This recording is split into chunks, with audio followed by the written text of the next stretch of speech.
just a couple of quick little things. You know, Menomonee, you know, we are blessed with having the University of Wisconsin Stout here, and a great college, great schools, great tech schools, and I am so blessed to have the staff that I have. A lot of things that happen in Menomonee are just a brainstorm one day, and with the staff, they carry it through, and it's a reality the next day. Certain things in Menomonee that have happened over the last 10 years, and you might have noticed, is we're on our third dredging of our lake. They're dredging out the Big Bay this week now and the next couple weeks, in hopes of someday maybe making Wolski's Bay Island a retreat for kids, maybe a campground for kids or youth group organizations and such. The Welcome to Menomonee signs that are up, I think are a wonderful addition to Menomonee. Our pavilion here that Mr. Eide came to me one day and says, what do you think about building a pavilion? I says, as long as it's not a tin shed and doesn't look like, you know, like something I would have built. And he scratched out this on a napkin one day, and a couple years later it came to fruition. So a beautiful pavilion, wood structure. We're pretty proud of Menomonee. I know the staff truly does care for Menomonee, and that extends all the way down through our police department. I know a few years back I was getting constant complaints about our police department and different things, and one thing led to another, and Chief Atkinson came along, and by golly, we had a couple of closed doors meetings, and we expressed our own thoughts to each other of what we thought Menomonee should be like and how policing should be done.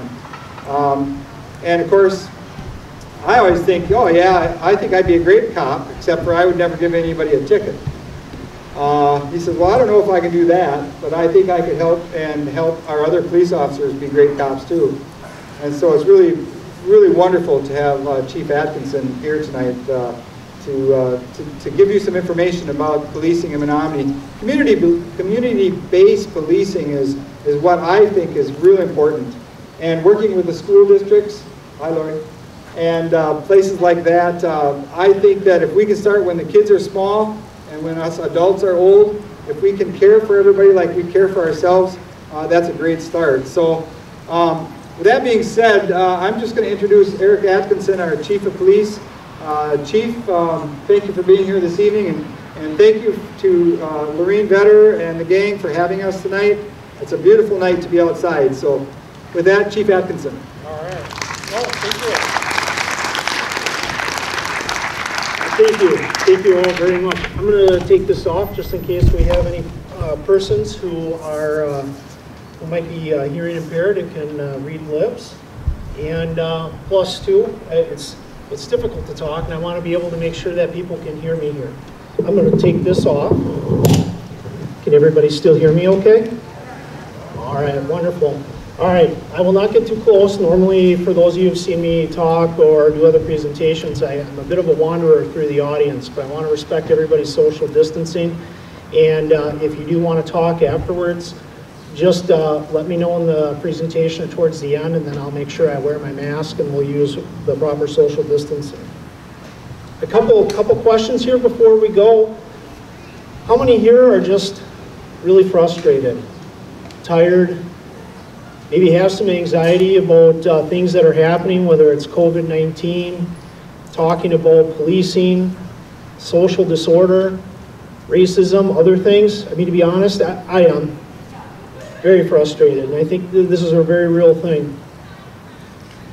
So tonight, of course, we're going to be focusing in on policing, some of the history of policing, how it impacts race, where we were, where we're at right now, how we kind of got there, and why we still have the struggles that we do, and some ideas on where to go in the future, and we need you to be able to get there. Some of the things that I'll talk about tonight, you may agree with, you may disagree with, and that's okay.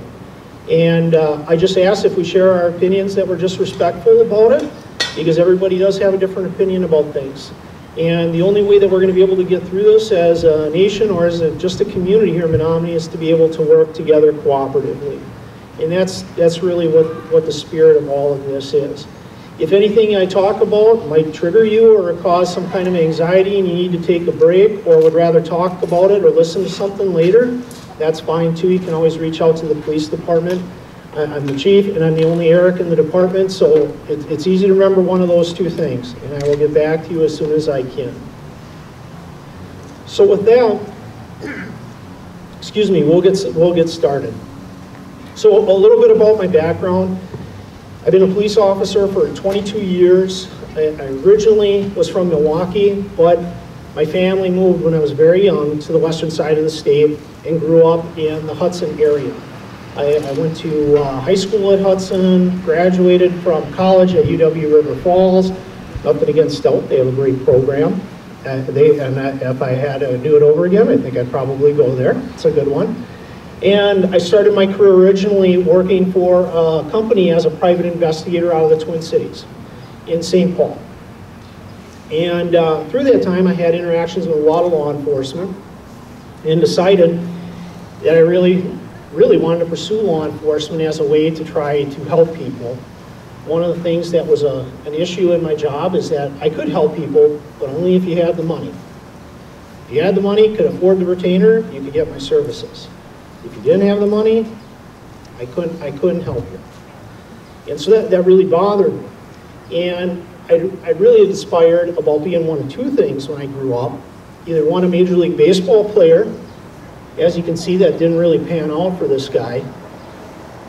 Or a police officer, because I considered those two groups to be my heroes. And fortunately, I got to be a police officer and found my way there. Through the course of policing, and at least in my career, I've seen a considerable number of changes since the 90s. Some for the better, some with unintended consequences, and some of them for the worse. And part of that is where we've gotten to today. So I'm going to give a real brief talk on some of the history of where law enforcement and law and government came from.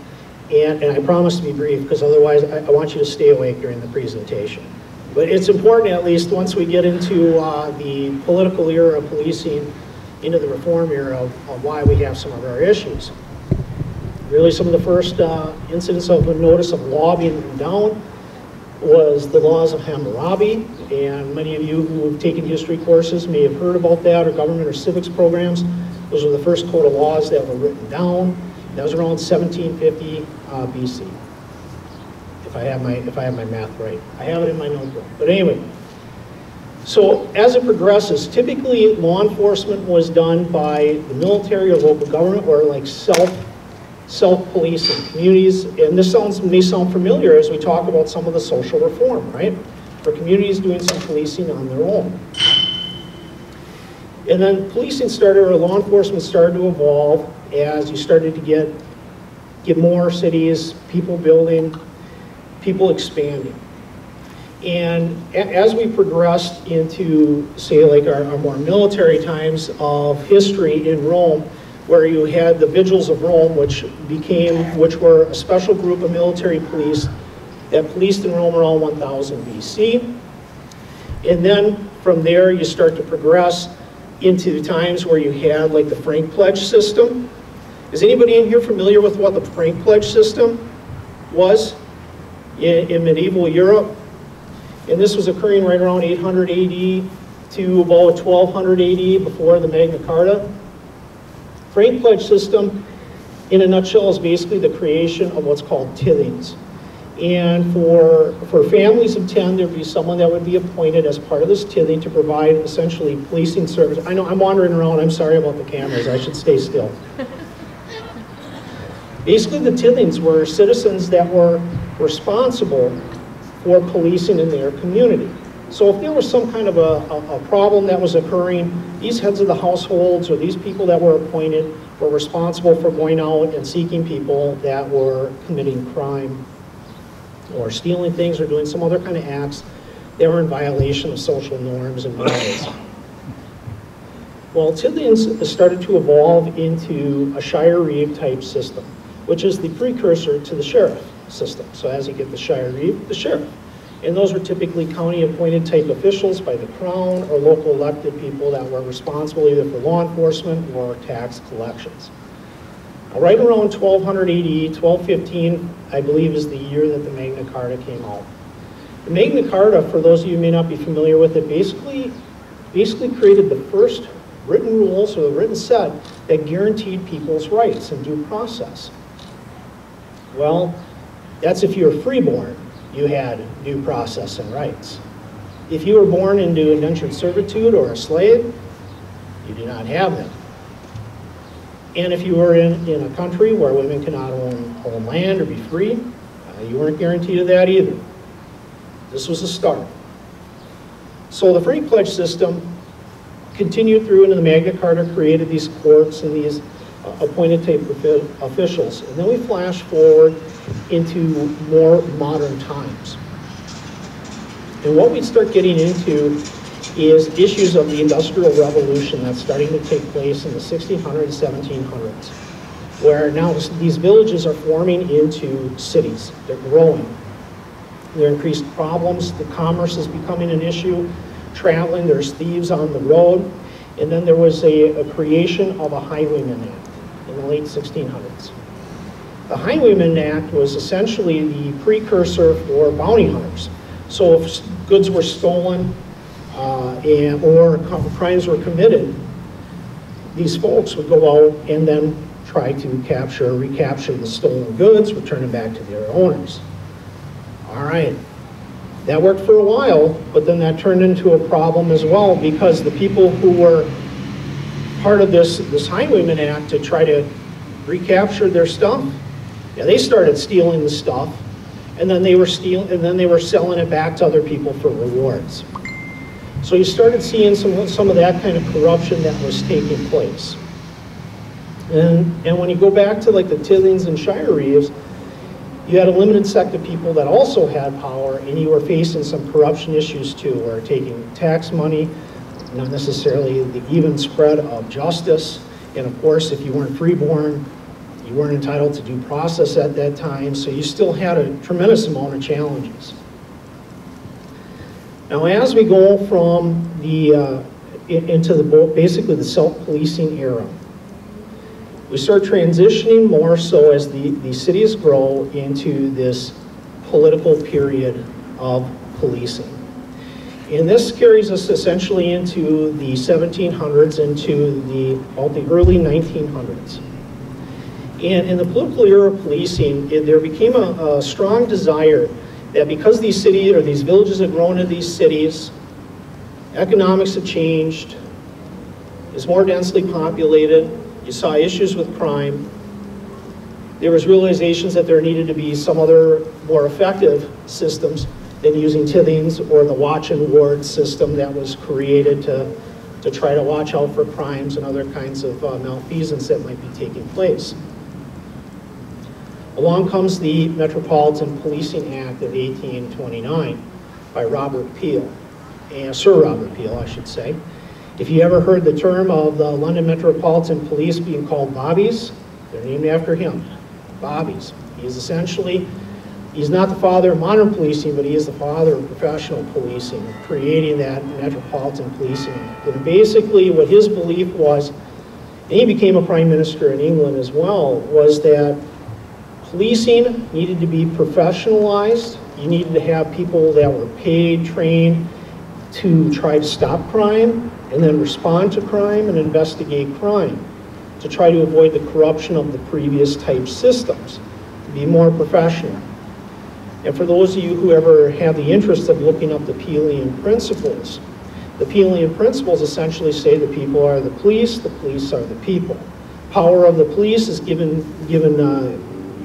by consent of the people to be able to help and enforce laws and to use that amount of force, which is basically reasonably necessary. It's not too different than what you see a lot of today and what it's supposed to be today. So some of the things that we're going to be talking about are not really new type topics. A lot of it was created when Robert Peel went through the London Metropolitan Policing Act. Things had changed over time and led us astray from some of those things. And how we need to get back to it and how we can get back to it to try to help alleviate some of the issues that we have today. Let's go over into the United States, since I've been talking mainly about stuff that's been happening in Europe as far as it relates to government and law enforcement. United States, it's a newer country, Of course, we still had slavery at that time. You had many people being brought over either through indentured servitude or through bought slaves through Africa, coming to the United States, assisting on farms. There was brutal treatment of slaves, so they did not have rights, they did not have due process. And what ended up happening, a considerable amount, slaves ran away.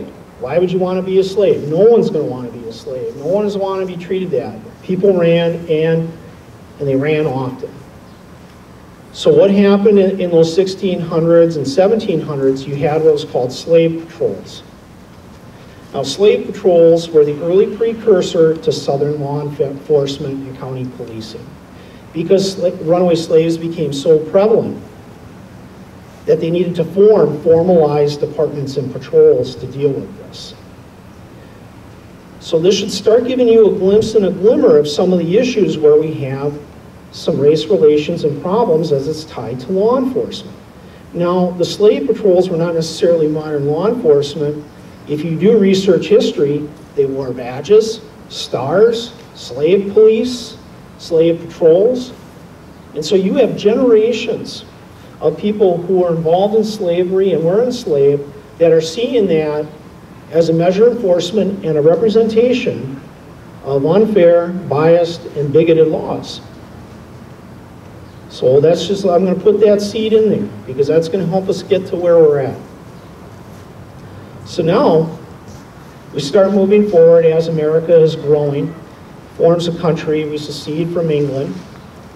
We form our own country. Law enforcement doesn't really get formalized per se until the U.S. Marshals are formed in the late 1700s. Shortly after that, the first state agency is the Texas Rangers, and not to be confused with the baseball team, which I do like. Then they have the first municipal formalized police department would have been the Boston Police Department. All right. How many people here think that the laws in America have always been fair to everybody? Anybody raise their hand think that way? Good. All right. So we know that plenty of laws have been unfair and have been downright unconstitutional or just plain old evil and taking advantage of people. Who was responsible for enforcing those laws? Well, I was a volunteer. Police, right? People who look, maybe not dressed like me, but they had badges, they had law enforcement. See, government is running all the time. But who are the 24-hour representatives of government? Law enforcement, and you have firefighters. The firefighters generally aren't chasing after people, so they make out pretty good. So that's why I like our firefighter friends. But when you take a look at law enforcement, we have been tasked with enforcing laws at times, like I said, that are either unconstitutional, biased, bigoted, or just downright evil. That's what we were doing back then. And Americans have never been all that great at reconciling that. So let's start moving forward here in our country's history. Of course, we have the Civil War, we have the Emancipation Proclamation, slaves are freed.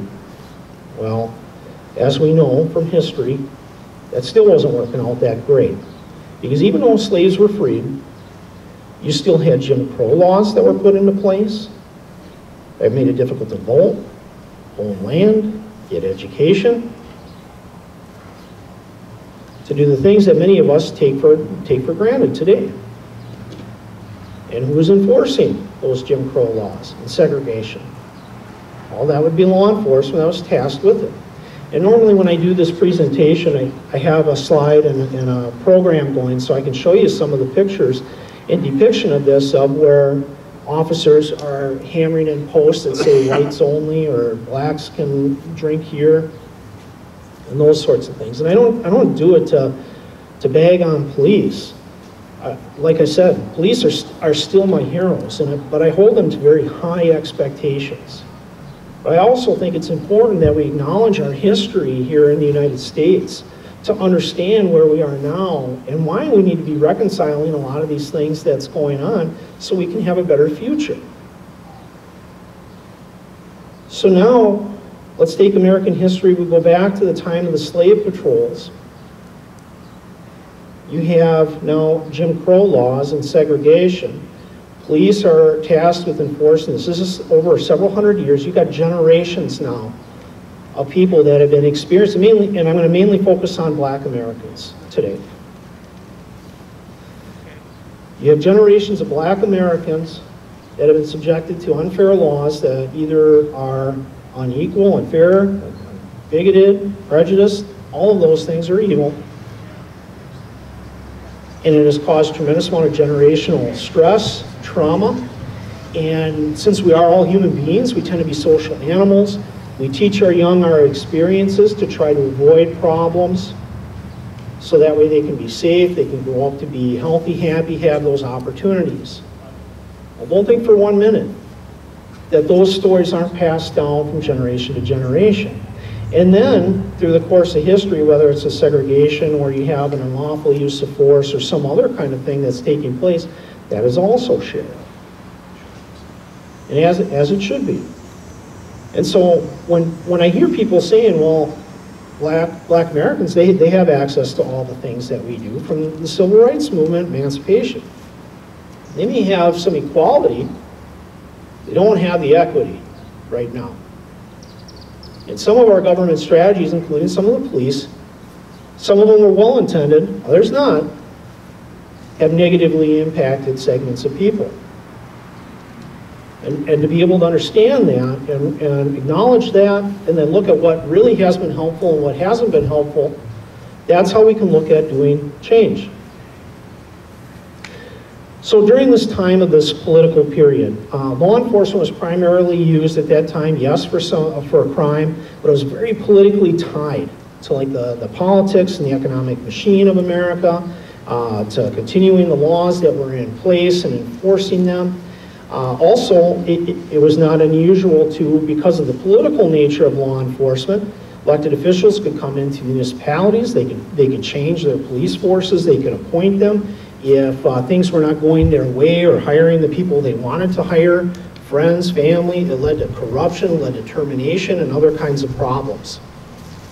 And police also engaged in corruption at that time too, and grafting and other things like that, due to a variety of different reasons for it. So I'm not going to throw elected officials all under the bus on that. Police were there too, and part of that. But this is a key point to remember why we got to what's called the reform period. So there are a lot of issues with policing. America was growing rapidly during that time. Cities were becoming huge metropolitan areas, and you needed to have ways to control crime and social disorder. So what happened was you have these more formalized police departments, but it became recognized that the policing structure was not entirely effective. There was no standards, training was poor at best, although they were trying to be modeled either after the London program, the London Metropolitan Policing Act, or you have the county slave patrols that formed in the county police departments in the South. It wasn't functioning properly. So the tide started to turn around the turn of the 20th century, where there's this desire to have more professionalism in policing, to try to abate some of the problems or allay some of the problems that were happening around corruption. There was various different commissions that were taking place.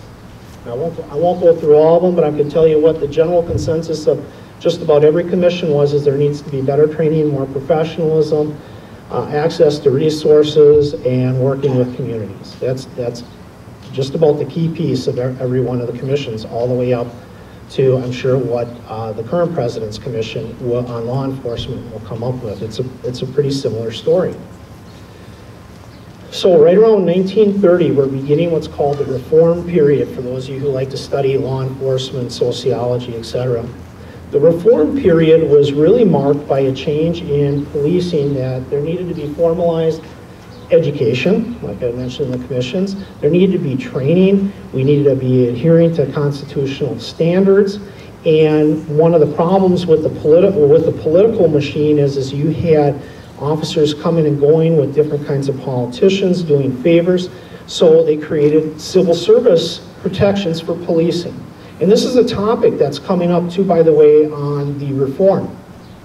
So you'll hear about sometimes where there's arbitration hearings, or there might be like a peace officer bill of rights, qualified immunity, and those things.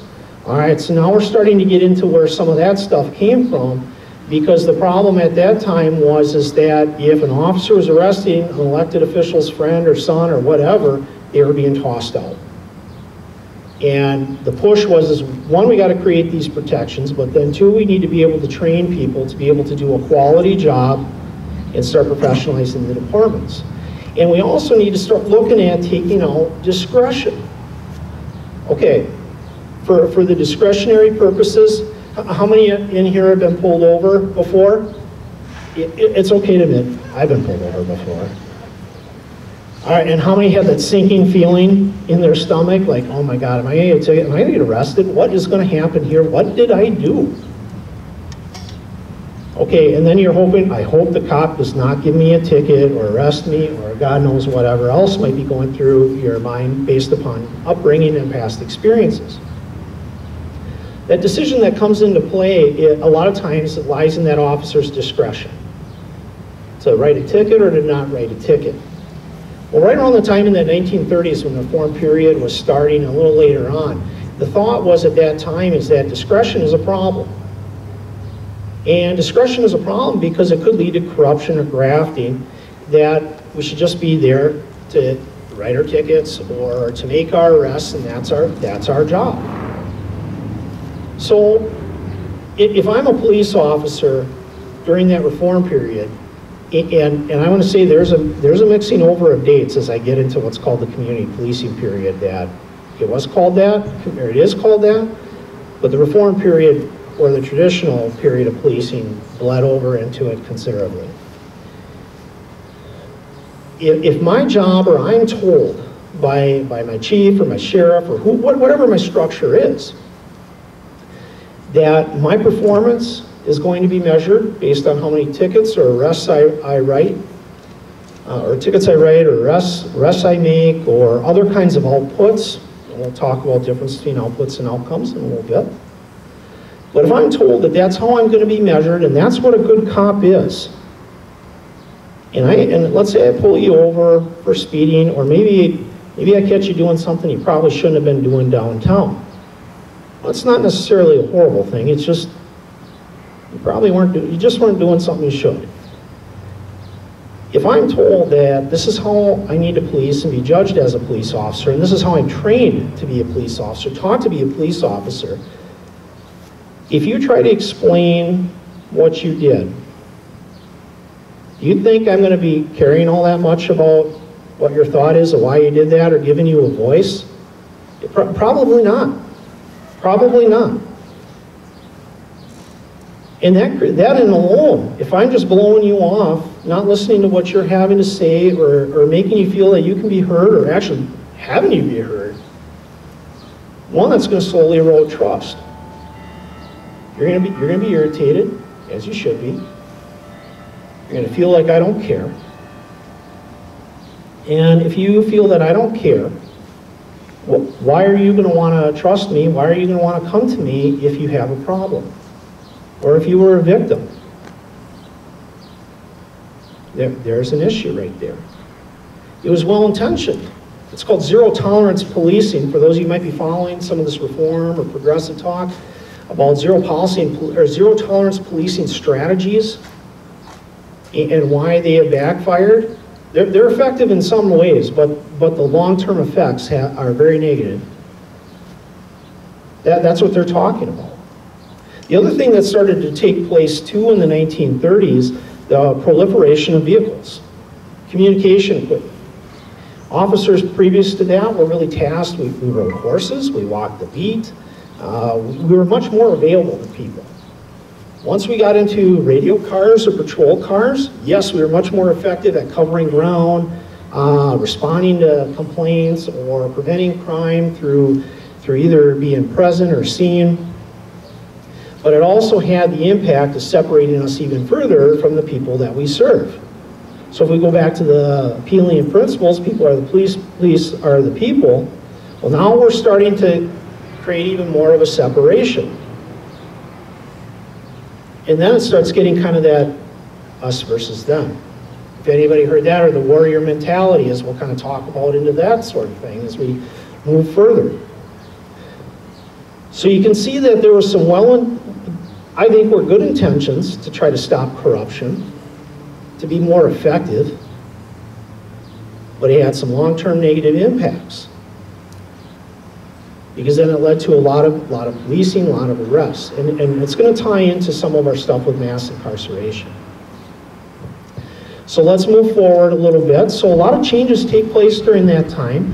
Departments start instituting requirements, some like psychological testing. And to this day, by the way, not every state does psychological testing or departments. This is something that should be done. In fact, the police chief, his name is August Vollmer, in the 1930s from Berkeley, California, was the one who really advocated for psychological testing and had his people do that and created college and curriculum and policing curriculums. He believes strongly in that, and thankfully, a lot of places do, but there are some that still just don't. And the standards will vary wildly throughout the United States. So now let's move into the 60s. So we have the Civil Rights Movement. Civil rights movement was to gain that equality. Get rid of that segregation, the Jim Crow laws, to fight for those rights, to have equal opportunities. And we know that they were ugly. You had demonstrations, you had riots, you had other things, you had visions of people demonstrating, fighting against things that were just unfair. And then, of course, who was in charge of quelling the riots or even the peaceful marches? It was the police were there. You could still go through and visit pictures of law enforcement hitting and beating people, sticking dogs on them, and those kinds of things. And some of them during the peaceful ones. So you have those images that are still fresh. And let's think about this, folks. This is the 1960s. Is that really that long ago? It's not. And for some of you here in the audience, I imagine you remember it quite vividly. This was a very turbulent time. And again, there was more commissions afterwards. Because of course they were saying, why are marches turning into riots? What is the cause of this? Looking at some of the police practices and the treatment, community mistrust on over-policing, excessive uses of force, racism, those kinds of things were there. So again, we go back to trying to retrain a population. And you have to make sure, if you're going to be changing the way practices are and culture, that you're really getting at it from all levels, from the top to the bottom to the top. And yes, there were some progressive changes on like training and becoming a police officer. But the ideas of community policing and problem-oriented policing were only just starting at that time in the 70s. This is still very much entrenched in the traditional policing model, where the focus is still doing the arrests, zero-tolerance policing. You have a tremendous amount of investment on the war on drugs. I'm sure many of you have heard about, still talked about today. I think that term was coined by either Newsweek or Time magazine during a time, I believe it was when President Nixon was in office. But I could be mistaken on there. So,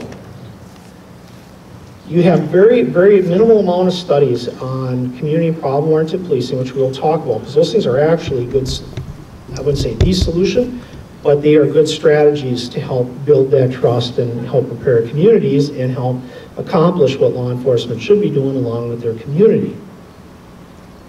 But as we transition into the 80s, we're moving into what's called the community policing period. So there were still a lot of people that were hurting from the civil rights movement. You had a lot of assassinations of law enforcement. And a lot of times when they were talking to the suspects of the murders, so I hate the police.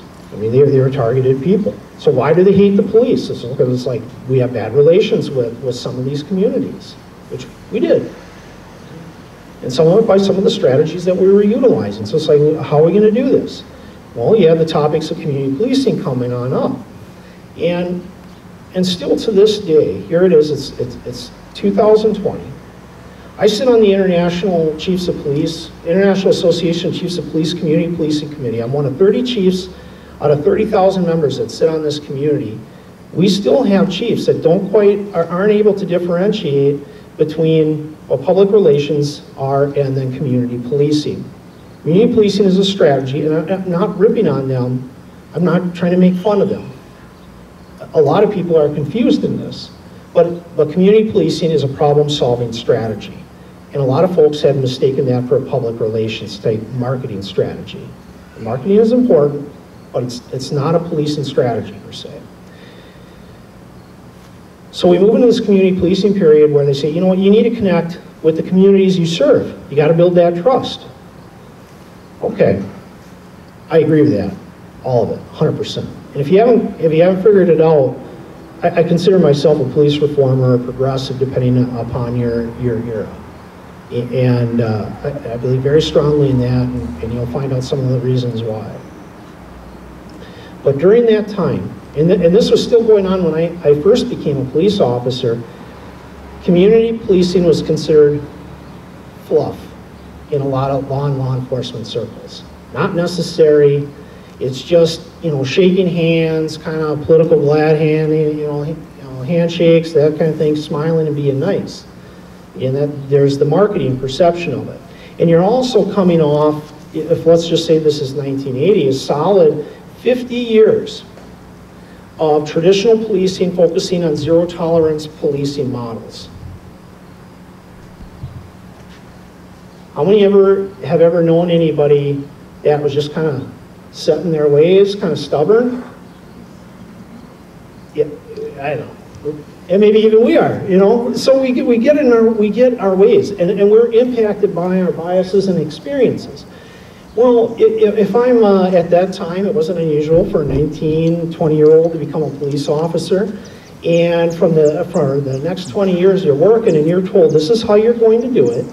You make your, bless you by the way, you're going to make your arrests, you're going to do your things, and that's how you be evaluated. And then all of a sudden, I come in, or a chief comes in, or a sheriff comes in and says, by the way, all those things that you were so good at that we told you to do for the last 20 years, yeah, you're not going to do that.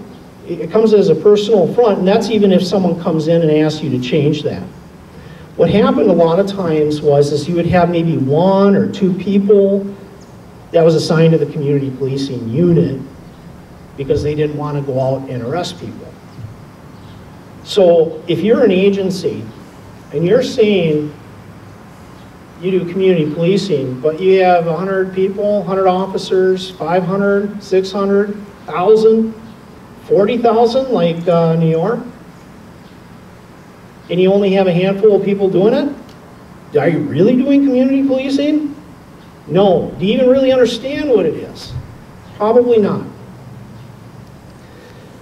So you have the community policing programs and grant funding that are taking place in the 80s. You have a lot more departments that are studying it, universities that are studying it. Madison Police Department is still considered one of the most progressive police departments in the United States because of their early adoptions of true community policing practices as a strategy and problem-oriented policing strategies. And yet they still have turbulent times down there too, as well as we know. It's there. These are not easy solutions because we're dealing with hundreds of years of experience here, and beliefs and biases and other things that have been handed down to us. It's a tough conversation. So you did have some progress. But then you're also seeing that the rise of policing tactics, like use of force tactics, are getting exposed. And I'm not saying that as in a bad way, but for those, how many remember Rodney King? Oh yeah, this was a big thing. And I was just getting to be an adult right around that time, so I mean, I remember this all over. It's on cameras, you could see this thing, it was horrible. That caused riots, and it was exposing, you know, this is where we're beating on black Americans, those kinds of things. And I say we as the police, all these bad things are happening, and the tactics that are being used are poor. I mean, that guy got hit, I think, with like 70-some baton strikes. At that time, and by the way, I make no excuse for those officers and what they did. There's no excuse for it. Their training at that time with batons was to use essentially glancing blows to try to gain compliance. Ladies and gentlemen, as a police officer for over 20 years, batons are just about useless. You're just aggravating people, or it's not going to accomplish what you're trying to do, is to gain that compliance. So even if the use of force merits it, they're very ineffective type impact weapons, is what they're called. So once that incident happened, the thought was, well, we got to teach what's called overload strikes. You hit hard. And so to try to stop it, it's like 1 strike or 2 strikes. But again, the baton strikes are generally ineffective. So yeah, there was some improvement, but it still wasn't there. We didn't have tasers. OC spray wasn't really a thing at that time. Yeah, you had tear gas, but that was a limited type use and those sorts of things. So with these kind of tragedies changes come. And you started getting more funding in the early 90s as research in community policing grew. You started seeing more departments kind of turning that page, seeing other departments having more success using the strategies. And by the way, I should differentiate. The community policing strategy is basically defined as this: the police and the community working together to solve problems, to develop strategies that are approved in the community, working together. One of the problems that's occurred in the decades too with other issues, you wait and hear, what is the chief or the sheriff going to say? This is what we're going to be doing for a policing strategy. We're going to create this task force. We're going to do this. We're going to do that. I'm going to go into this community and we're going to assign 50 officers in this neighborhood, and we're going to clean it up. We're going to arrest everybody. That's really not working together with the community. You're just listening to what's being told. Community policing is actually having like conversations to try to develop strategies to best serve the populace. Because it doesn't matter which community we're in here in the United States, every one of our communities are different. And we have different needs. We have different demographics. We just are different. You can't take one cookie cutter approach to every single community. But if you're really going to do community policing, you have to work with the people that you serve to find out what are the real problems? What are your concerns? How do we apply those? So the good news was this started to happen in the 90s. So we had some problems then that came mid-late 90s. Columbine, Oklahoma City bombing. And then in the early 2000s, we had 9/11. We got exposed to horrific events. Our children being killed, domestic terrorism, terrorism from abroad, coming here. It really changed a lot of the landscape and how we viewed America. And also, it had significant impacts on policing. Columbine changed the way we did our approach when we have mass shootings or active shooters. Traditionally, if there was an active shooter, and this happened at Columbine, we would set up a perimeter, we'd wait for SWAT to come, and then go in. Well, what's going on while we're setting up a perimeter and waiting for a SWAT team to arrive? Pardon? Oh my. Yeah, oh my is right. People are dying inside. People are getting shot, they're getting killed while we sit and wait. Bless you, by the way. Was the policing strategy a good strategy? No, not at all. But it is what was taught. And sadly, kids died, more than should have. So the new training that came out was when you have these kinds of incidents, you go in right away. Well, if we're going to go in right away, they wanted to give you the equipment to deal with this because people were bringing in improvised explosive devices, they were bringing in rifles, assault rifles, and committing the crimes. So you were then arming the police to have the same kind of equipment to deal with this. And what does that look like? Kind of military-like equipment?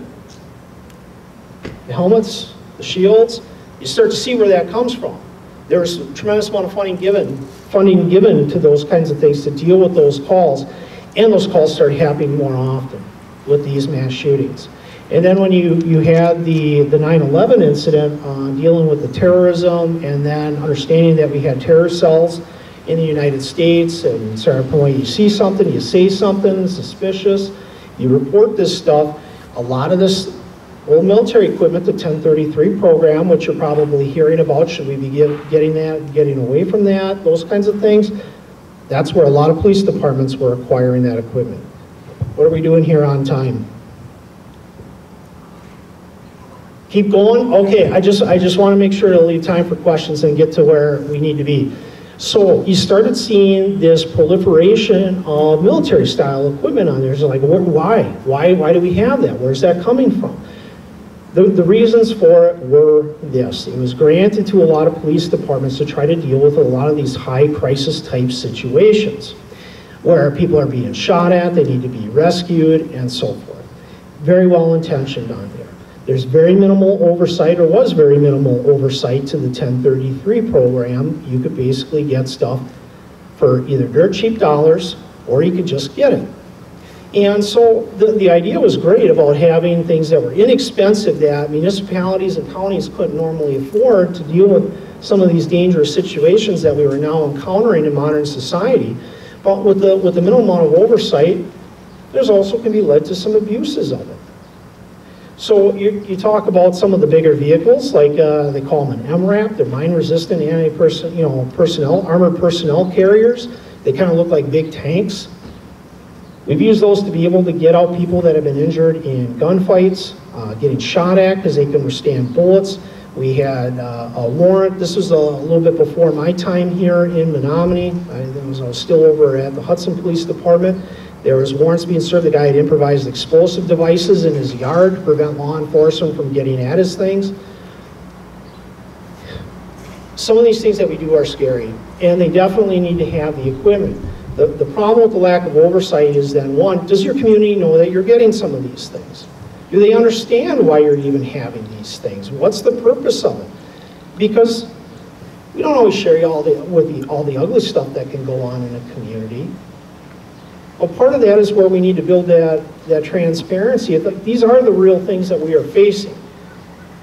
The other things that are just plain old silly, when I was reading a report on some of the things that came out, people were requesting bayonets. I don't know what you would need a bayonet for. We don't use bayonets. I've never had training on a bayonet, and I'm well educated. But to me, I could get it, I got it, as a collection. It makes no sense. Those things need to change. They absolutely do. I also like one of the changes that came in not too long ago is that if you are going to be getting some of these vehicles and other equipment, your city council or county board of supervisors or whatever kind of oversight you have set up for localized government, they need to know about it and get approval about it. Allow for citizen input to it, which is really now you're getting into the tenets of community policing about working together to solve those problems. And understand it, because if all of a sudden I show up at your house and I'm driving a tank, essentially, or it looks like a tank, I would be a little nervous. I'd be saying, what's going on next door? But we need to have those conversations. So when I hear that a lot of people, like elected officials, like, oh, I don't know how this happened. Well, I can tell you how it happened. You gave it to us. You're the ones that authorized it for us. But there needs to, when you provide those kinds of things, it's important to have oversight. It's important to have adequate training, what it needs to be used for, what it doesn't need to be used for. And your community needs to understand these things too. Because again, the people are the police are the people. We gain our authority through the consent of the people. It's part of just policing in a democratic society that's a republic. So you see this transition now in the 2000s, which is a part of the community policing period, but really you're still dealing with the traditional policing period because you don't have people that have transitioned fully into that community policing strategies. And now, because we're dealing with terrorism, they said, okay, police, you're the front line on terrorism, you're the war on terrorism, we got to train you how to do these things. We gained tremendously great training on how to deal with active shooters, mass shooters, all of these kinds of incidents. And then we also were changing the way we did business on requiring use of body armor and things like that to protect us, because we were getting killed. And part of our training too, and here comes another unintended consequence, you were showing videos of people being killed and officers being shot and these other things. You know, you always got to be prepared, you always got to be safe. Well, if you can get someone so spun up to think that everybody is a potential threat, and yeah, technically you are, but if I'm going through my life and my job and I'm thinking that, oh my God, I'm here because you lost your dog or cat, or because you had some stuff stolen, I think, oh my God, you might kill me. That has a psychological effect on how you do business. It's okay to be prepared for self-defense of yourself and others.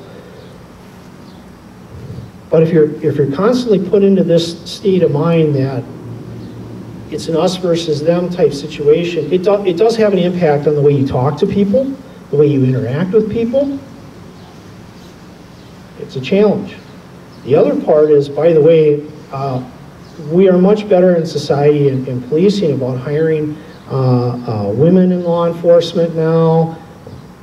We still don't have all that many in comparison to what our populations are. It's still very much a macho type profession. Many men.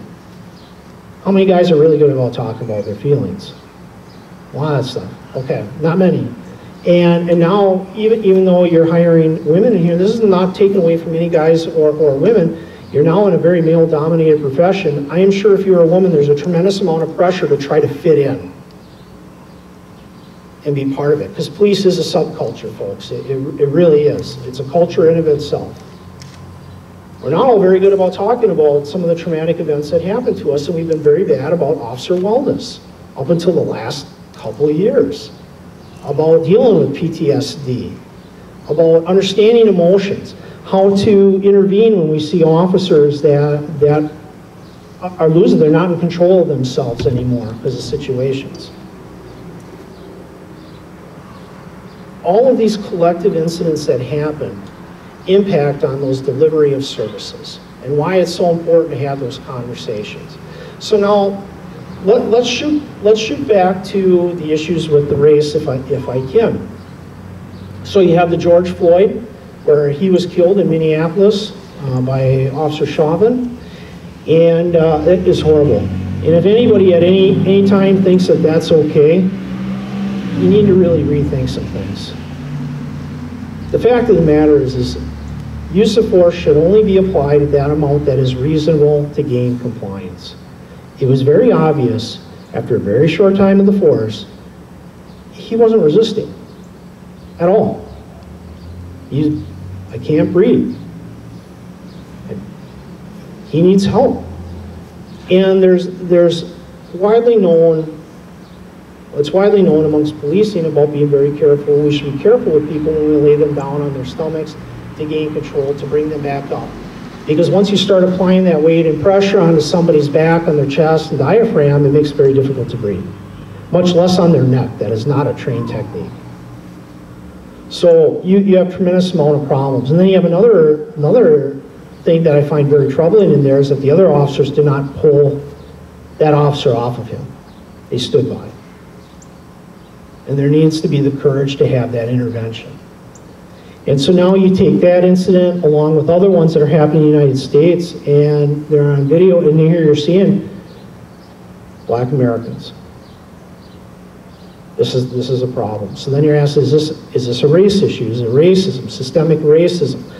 And then we're examining statistics about whether black males in particular are being targeted and subject to unlawful use of deadly force or more deadly force or other types of force that are necessary. This is really an equity type issue, folks. Are people in black communities or marginalized population communities, are they being policed in the same equitable fashion as white communities? And then now let's take in our last 200, 300 years of history of some of the poor treatment by government and law enforcement and society and unfair laws, it's what was causing it to boil over. This is very different than the civil rights movement of equality. This is really about equity. And really making sure that people have the same access to the American dream, that they are treated as people like anybody else. There's where our challenges go. So now we're talking a lot about police reform, changing the way we do policing, and other things like that. And I certainly can go over statistics on deaths and other things like that, and if you want to hear them, I will go over them.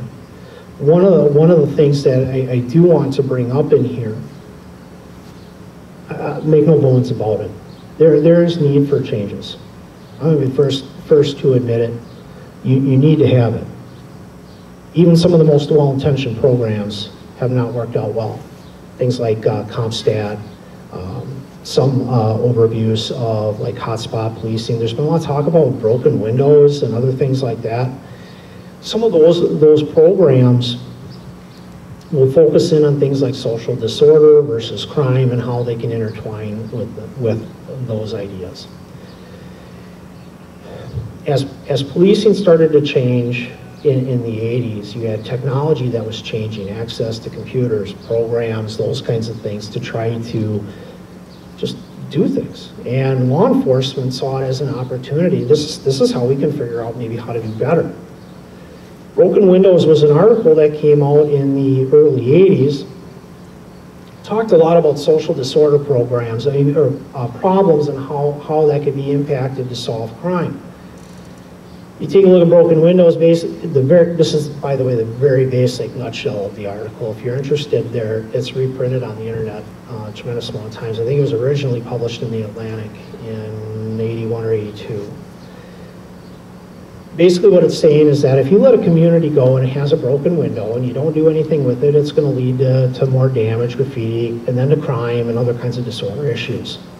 And so the way to be able to do that is to go in there, you treat that broken window, and you're supposed to work with others to be able to keep the windows in shape. So let's consider the times. It's 1982. We're still in the middle of the traditional, yeah, we're in the community policing period, but you still have folks that are very much entrenched in traditional policing. Oh, this is telling me if I go in there and I take enforcement action, this is going to solve a problem. We are not going to have crime in this area. Okay, you may be able to drive down the crime, depending, but if every time I go in there, because I'm part of the zero tolerance policing strategies at that time, I'm saturating that area with law enforcement, I'm writing a lot of tickets, I'm making a lot of arrests, yeah, I'm showing a lot of outputs, but am I really solving why that window got broken? No. And for those of you who might have been working in government, remember at that time, there was a lot of funding that was being diverted away. You had the mental hospitals that were being closed down. You had social services depleted. So a lot of these things are falling on law enforcement, when really, when you talk about broken windows, if you are going to apply the broken windows philosophy, you need to be incorporating all of those other groups. The neighbors, the landlords, social services, other people to bring in services in that area. If you are relying on law enforcement just to be making arrests to try to solve those future problems, you're going to end up having more problems, and that's what we found out. We're reaping what we sowed back then. So therein lies some of the problems. And then so now as we move further in the 80s and we have CompStat and other programs that are saying, okay, this neighborhood has X number of crimes and this crimes and this crimes. So if I'm still of the mindset that zero tolerance policing and I need to arrest people and write tickets, what am I going to do? If I'm the chief at that time, I'm going to be applying my police resources to go into that area, and I am going to be rounding people up. They're going to get ticketed, they're going to go to jail, they're going to get arrested. Is that still really solve the problem? Well, I don't think so, and I think we've learned that. And part of the reason is let's take a look at really what are drivers of crime. Sometimes you have untreated mental illness, you have substance use disorders, You have other facts that might be in play: poverty, socioeconomic type status, not access to the same kind of resources to help you get out of those situations. And then I'm going to throw in something that was discovered in Ferguson, which was, by the way, pretty common. A lot of municipalities, counties, and other places like that, when they were issuing tickets, was a portion of the ticket can go to their like municipal court or localized court. Well, by the way, how many in here like their taxes raised? Like, and know what? I got one hand up. We're going to give you services later, sir. You're from Chicago? Okay, all right. So aside from Chicago, I hope you're a Cubs fan and not a White Sox fan. All right, that guy. So aside from Chicago there, nobody likes it. Well, what people were saying is, well, why aren't we making these folks pay for it? They're the troublemakers. They should pay for this, for all the extra services. So they're tacking on things beyond the traditional like court fees or whatever, but they're adding all these extras. Well, it starts adding up to these extremely exorbitant fines. And let's face it, folks, a lot of folks that are committing some of these petty type violations and misdemeanors, are they wealthy? No.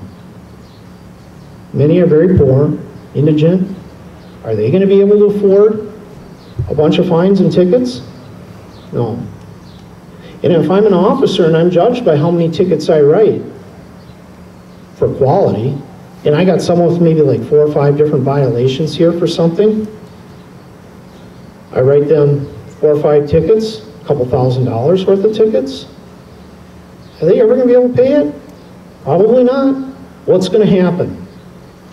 License will get suspended or revoked. They won't be able to pay. They will get warrants. Or if they do want to go in and pay, they may go into some kind of a payment plan or a privatized kind of like probation plan, but then it's compounding interest a lot of times for late fees or payments. And it becomes this never-ending cycle. And then when they can't pay, what happens when you can't pay? You go to jail. You're going to get a warrant. We're going to take you right to jail. And then it starts all over again. It becomes a never-ending cycle. And what was happening in Ferguson, apart from the whole shooting thing on it, where your stance is there, what they were doing is using that as basically like a taxation type system by writing a tremendous amount of tickets to folks. And it was unyielding. And it was proven that that's what they were doing, is to generate the revenue. Nobody should have to pay for justice, ladies and gentlemen. It should just be expected. But those folks had to pay for it like many other communities. And if you're in a community that utilizes like CompStat and targets that and uses zero tolerance policing, those groups are going to get hit the hardest. So are those areas, which are oftentimes Black Americans or other marginalized populations, is that an equitable form of policing that's taking place? Oh no, no way. But people thought it was okay because it's like, well, hey, they should have to pay for it. How can anyone get anywhere if you're constantly keeping them in the hole, keeping them grounded? Ladies and gentlemen, this is just the tip of the iceberg of things when you're starting to talk about equity here in America. Policing is just a part of it. It's just, we happen to be a very visual part. And the other part is that our practices have not always been good. Use of force applications, not always been good. Certainly Derek, I hope he goes to prison. I really do. Like right now. As soon as I saw that, I knew right away.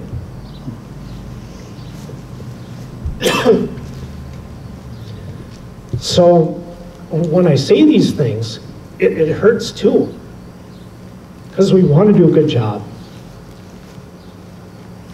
So we talk about what is it that we can actually do, and what are we doing? Are we ready to move into that? Is that okay, or do we need a break here for anything? Just keep going? All right, we're gonna do it. You folks are spot on. Really what we need to be looking at is we do have some resources that are available to us. And a lot of strides were made after the Ferguson incident. The President Barack Obama ordered a commission, and personally I think the best policing commission that was put together, which had the most actionable type items that were the most effective type items. And the President came under a tremendous amount of fire at that time for that. Many in my own profession. This commission came out with a final report. And the final report really outlines some pillars to be able to follow, to strategies to be used. One was community policing, to actively engage the community and to create problem-solving techniques, which that's what you need to do because each community is different, as I had said. And to think you're going to come up with some cookie cutter thing for everybody, you're kidding yourself. That's only to say you did something. It'll become ineffective, just like some of these other programs or other strategies have been ineffective. This has to be about the community. And frankly, we serve the community. We work for you. That you need to be part of this. Other parts is officer wellness. We cannot have officers that are suffering from PTSD, are committing suicide at high rates, and having other issues, not taking care of themselves out there policing the community. It's going to be hard to make a good decision if you can't be in control of yourself. You need to have policies and practices that are put into place to try to control some of this work. Use of force policies that are making sense, that the community understands, and that officers understand and are trained in it, and that if they are not followed up with, that there has to be training or repercussions depending on what happens. Some departments have very minimal amount of policies. Menomonee Police Department, we have about 115. Our policy manual is about 600 pages. If you want some reading to put yourself to sleep, we got it. But the policies in there are in place to not just protect law enforcement, because you hear about the thin blue line and all that stuff. It's to protect you, to provide quality services that are expected. You also have to adopt strategies like procedural justice paradigm, which is where we're in. And this is very simple, and it aligns with social justice.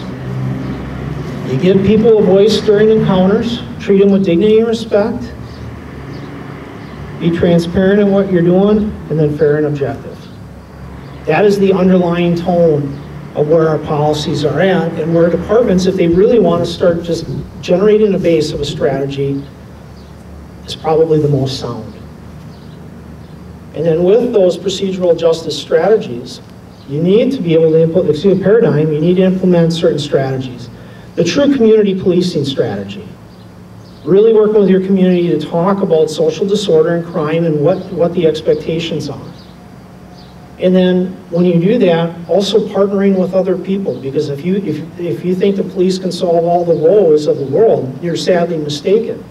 We're not responsible for all the woes. We play our part, but we can't do it alone. We need you, and we need other. Am I messing up your camera? I'm sorry. We need other groups, educators, social services. We need community members, clergy, everybody to be able to work together to try to develop these strategies. Yes, we can still do the marketing type pieces and the stuff that does the feel good, but you really do need to do the community policing. The other part is problem-oriented policing. Has anybody heard of problem-oriented policing before as a strategy? All right, I'm going to tie it into this because this is a much better analogy. We're in the middle of COVID-19, which I can't even believe this is going on. If you would have told me 20-some years ago I'd be involved in a pandemic and a police officer, I'd like, whatever, no way. We are. It's a public health crisis. Problem-oriented policing is essentially treating crime and disorder like a public health crisis. Instead of reactionary, you're getting to what's the root cause of the problem. One of the easiest examples I can give you, and this is where departments really need to use, this is where CompStat and hotspot policing does work. If let's say you have a rash of vehicle break-ins or burglaries or what have you in an area, Let's just use those, burglaries or vehicle break-ins. And during the course of that investigation, you find that all of the 75 cars that were broken into, 20 houses, 90% of them were unlocked or gained easy access. And they occurred between noon and 3 o'clock in the afternoon. It's understanding what are the root causes and how we can prevent it. So if we know that the majority of the homes and the cars were unlocked, we educate, lock the doors. We target harden. We get to the root causes of it. We know it's between this time and this time. That's when the patrols go in there to be able to look.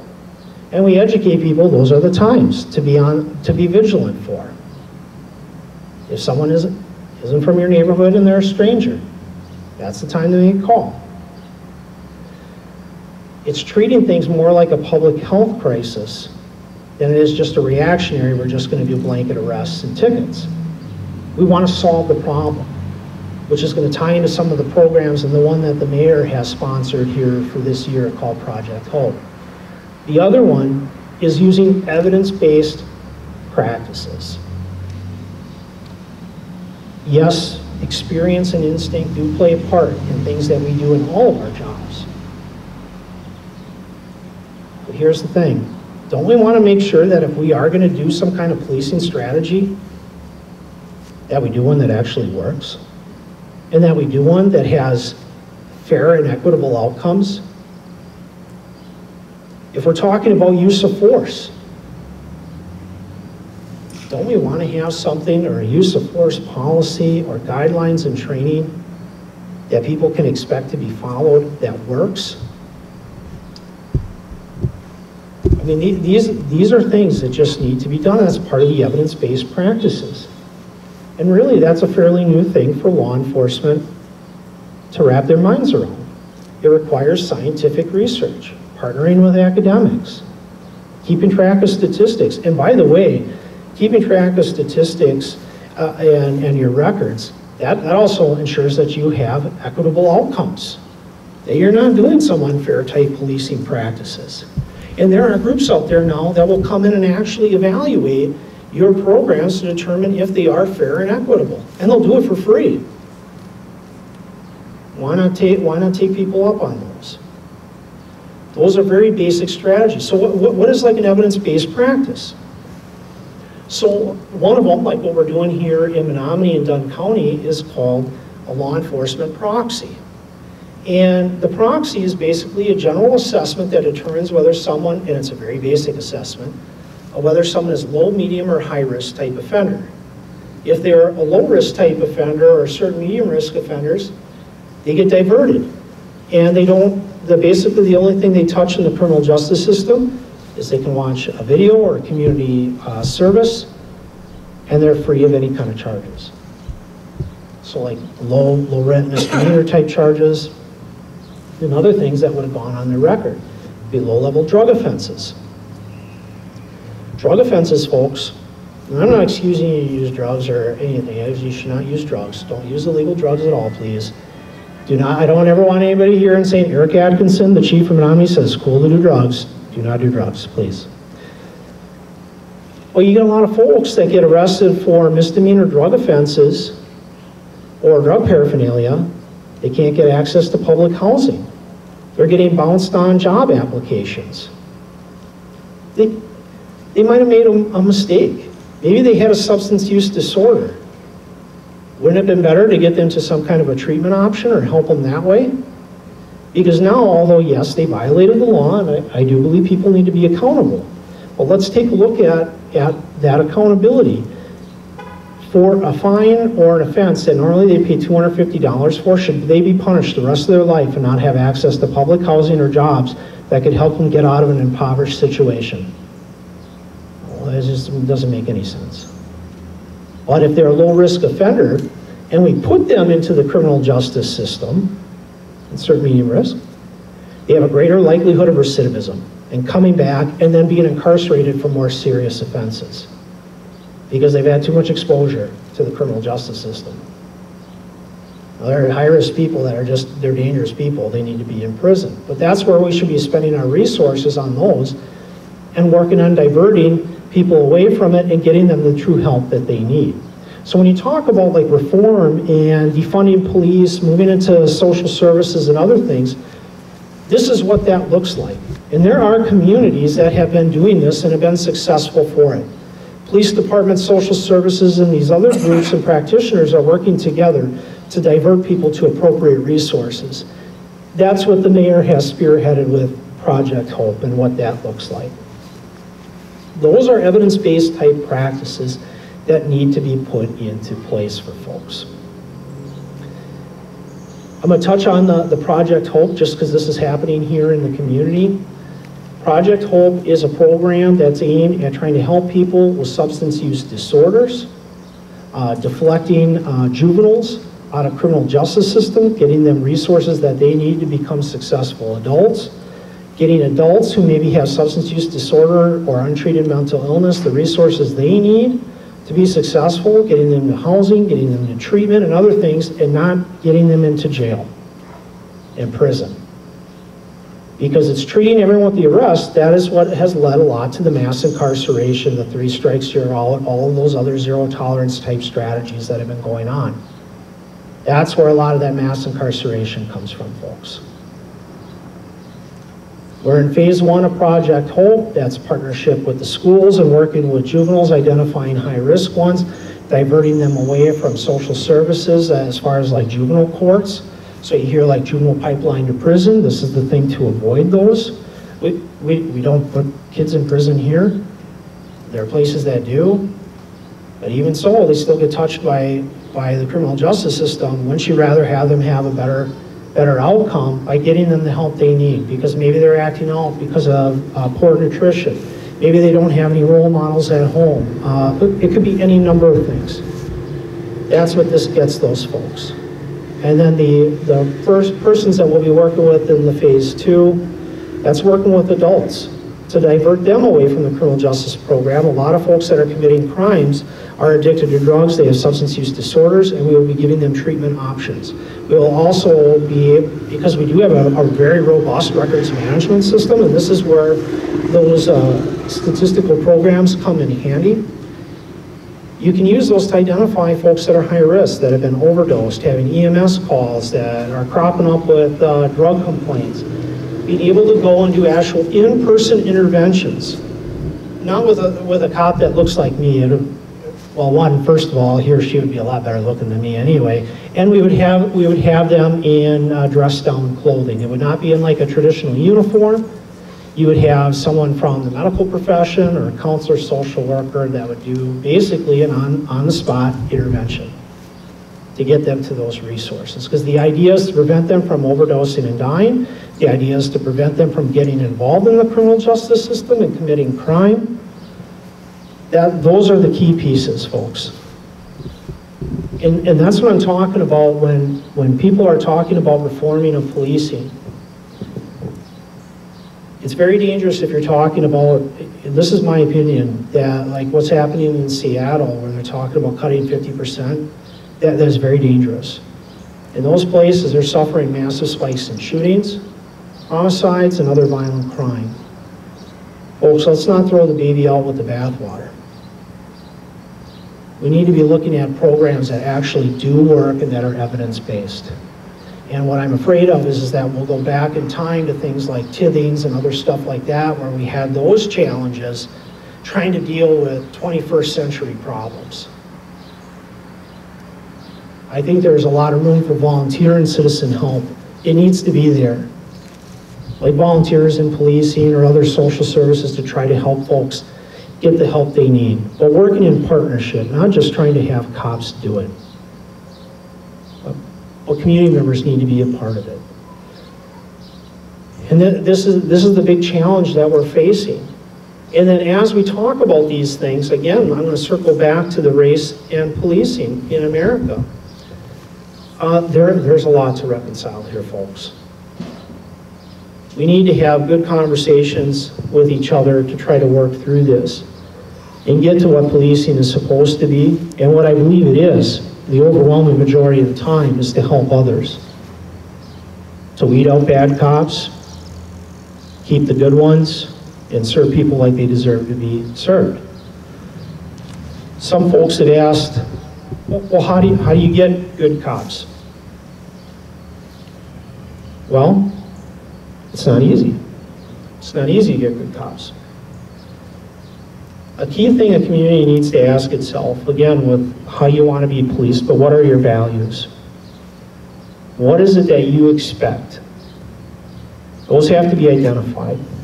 And then in the hiring process, when you are asking interview questions of candidates, you need to tailor your questions towards behavioral type questions, not hypotheticals like what would you do if you pulled Joe over and Joe was speeding.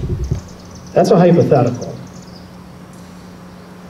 Most people can answer that in some shape or fashion. Well, I listen to them and then I decide if I give them a ticket or, I write a ticket because that's their whatever.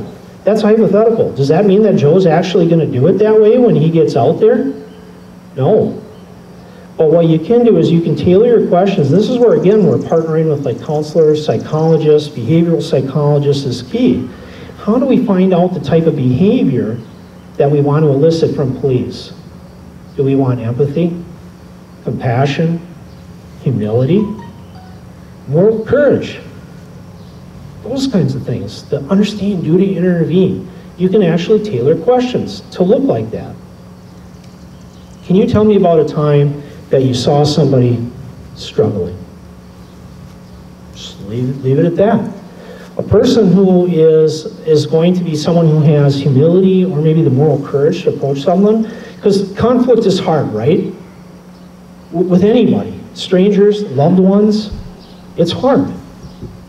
But if that person has moral courage and humility, they should be able to say, well, yeah, I had a friend, I noticed that they were struggling, or maybe it was a coworker, they were having a hard time, maybe they were crying, or they couldn't do their job. I asked them what was happening, I listened to them, it happened this time, and then I provided them with this help.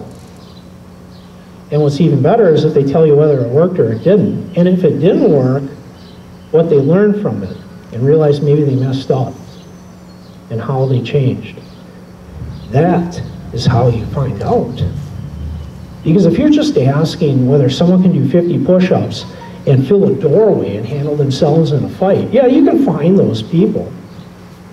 But do they have the heart, the intelligence, the character to intervene when some guy's got his knee pressed on a man's neck? We have to be careful. That's where change takes place. And that's hard to do, by the way. That takes time, that takes investment, understanding our weaknesses, what a community really wants, and then also understanding that we haven't always done things the right way. Just haven't. We've messed up. And we're humans. Most of the time, though, the overwhelming majority of the time, we do great work and really care. So we talk about those hiring processes. You have to also have good psychological testing. And just like in any profession, some psychologists are better than others. And you have to do your research on that. Develop a good partnership. Make sure the psychologist understands what your community is looking for, what they value, what you value as a leader, what your community leaders value. And then you also implement wellness programs to make sure that officers understand, one, if they're struggling, how to get help and that they're checked on, but then also to help develop their compassion that when the people that they're dealing with are struggling, they have the compassion, the know-how, and know the resources on how to deal with that. Because if you lack compassion, humility, and all those things, and you don't understand the resources, how are you going to help someone who is truly struggling? And we're dealing with a lot of sophisticated issues here in America, whether it's homelessness, poverty, race relations, all of those things. You know, very large issues, very significant, and the role of a police officer carries a tremendous amount of weight in trying to help. And we do want to help. And then you also have to have very robust training programs. And this is the other thing I worry about with taking funding out. Just so folks are aware, and this isn't just cop stuff, this is anytime in government, the overwhelming cost or the overwhelming amount of money that is spent in any kind of government or public institution is on personnel and salaries. To the tune of about 85 to 90%. All right, so if let's say an order comes down that I want you to cut 5, 10% of your budget. All right, and that can happen. Do you think leaders are necessarily going to want to cut personnel right away first? Probably not. They are going to go to things that they're not required to do. Training, education, or just do the bare minimum. Or other kinds of programs that are used to connect. They'll go to just the basic statutorily required services. That is one of the worst things that can be done. There's so much need for change in not just policing, but in a lot of government. I'm messing up this whole thing right here. There's a lot of change that is needed in government to make sure that we have equal and equitable outcomes for people. If we are not educating our public servants as to what these issues are and how to best resolve them, how are we going to get past this? And that goes for anybody. This is a very serious thing. So when people are saying that, I get where the anger comes from. I get it directed at me, where people who have had bad experiences with police, I've had threats, I've had all kinds of nasty things said and done to me. I truly get it. If we're taking away those things from whether it's this institution or another institution, you are going to see the quality of service downgraded significantly, because the programs that are the most needed to connect and solve problems, they'll go away. Because you'll have to just do the basic services. Those programs or that training that's needed to educate people on how to change, because change just doesn't happen overnight. Even when it's forced on you, I bet you, whether it's been at work or at school, even if you kind of knew it was a good idea, you're probably like, creates anxiety, doesn't it? Because it's different, it's unusual. And if you're someone who took a lot of pride in what you were doing and believed wholeheartedly that what you were doing was the right thing, and all of a sudden someone says, by the way, what you valued, we can't value that anymore, we got to value this. So what was here is now up here. What you were doing and was great, yeah, we asked you to do that, but now it's down here. There's a dramatic change. And people need to be educated on what that looks like, how that matters, and why that makes a difference. So basically what I'm saying when it comes to the change and reform, it needs to happen. It has been happening, I think, dramatically since the Ferguson incident, for the better, because a lot of people who were pushing back at that time saying, oh no, things are fine. A lot of those folks are gone, or the ones that, if they're still left, they've come around. They're like, yeah, we weren't doing it quite right.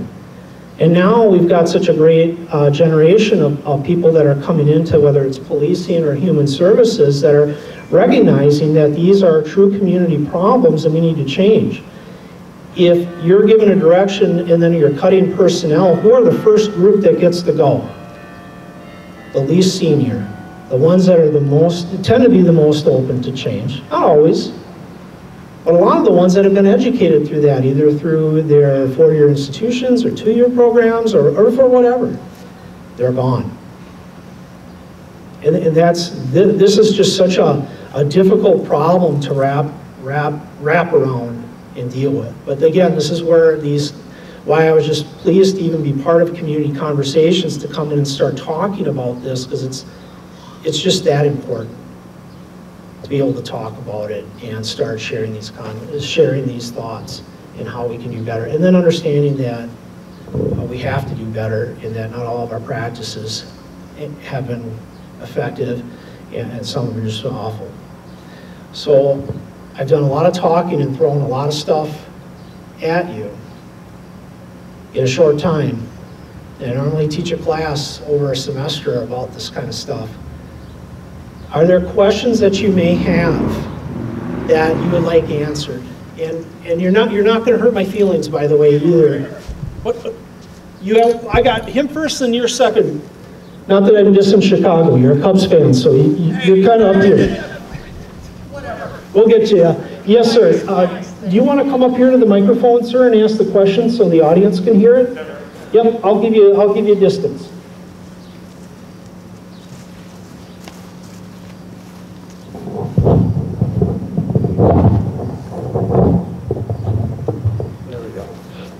Chief Eric, right? Yeah. I really appreciated your discussion of best practices. I'm a physician, and we have to always improve our practice.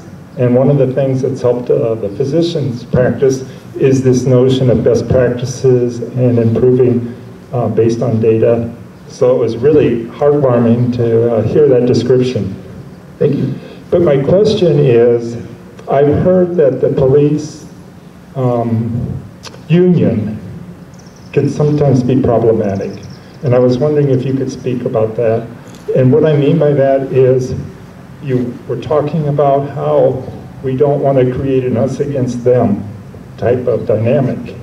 But the police officers union, in my appreciation, seems to reinforce that notion of we have to protect ourselves, as opposed to having what you said, police officers being of the community and Yep. I completely understand where you're coming from.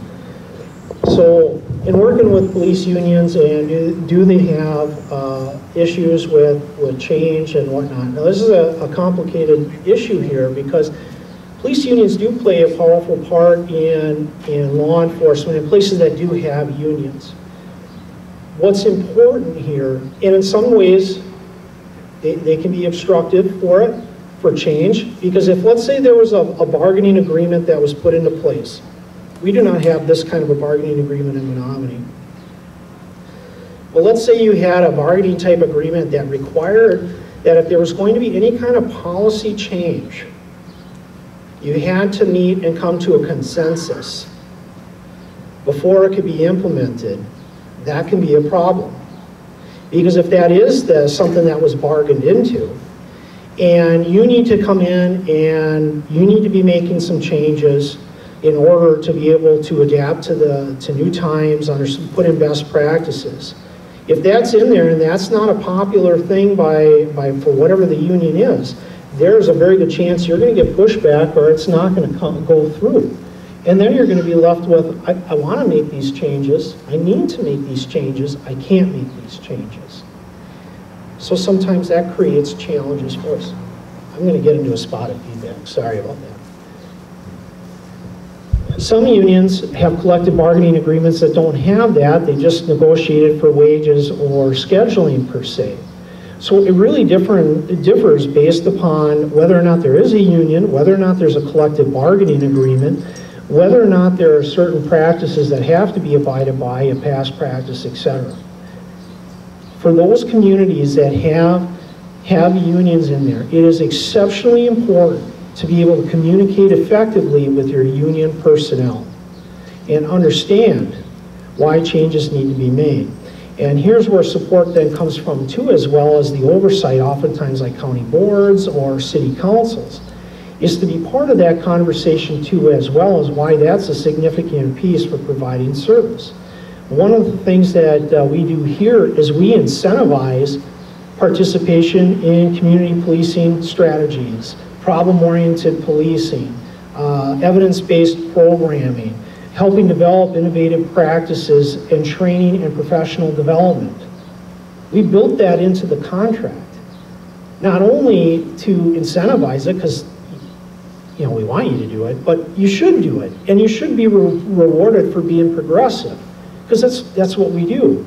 And then not only does that happen, but then when we do our promotions and special assignments, it's based upon the ratings of how people participate in those programs. So even if, let's say, you had a union member that said, you know what, Atkinson, yeah, he's Captain Hugs and Kisses, I'm not doing any of that. That's just dumb. I'm not doing that. Well, that's fine, but you're not ever going to get promoted. You're not ever going to get assignments. And by the way, your cohorts, the ones that are doing it, they're going to make more money than you because they're going to get paid extra for extra good work.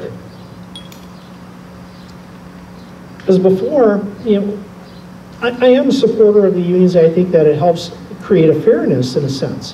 One of the things that I have not liked about unions is that the best worker gets paid the same as the worst worker a lot of times. That has always been a challenge that has never set well with me.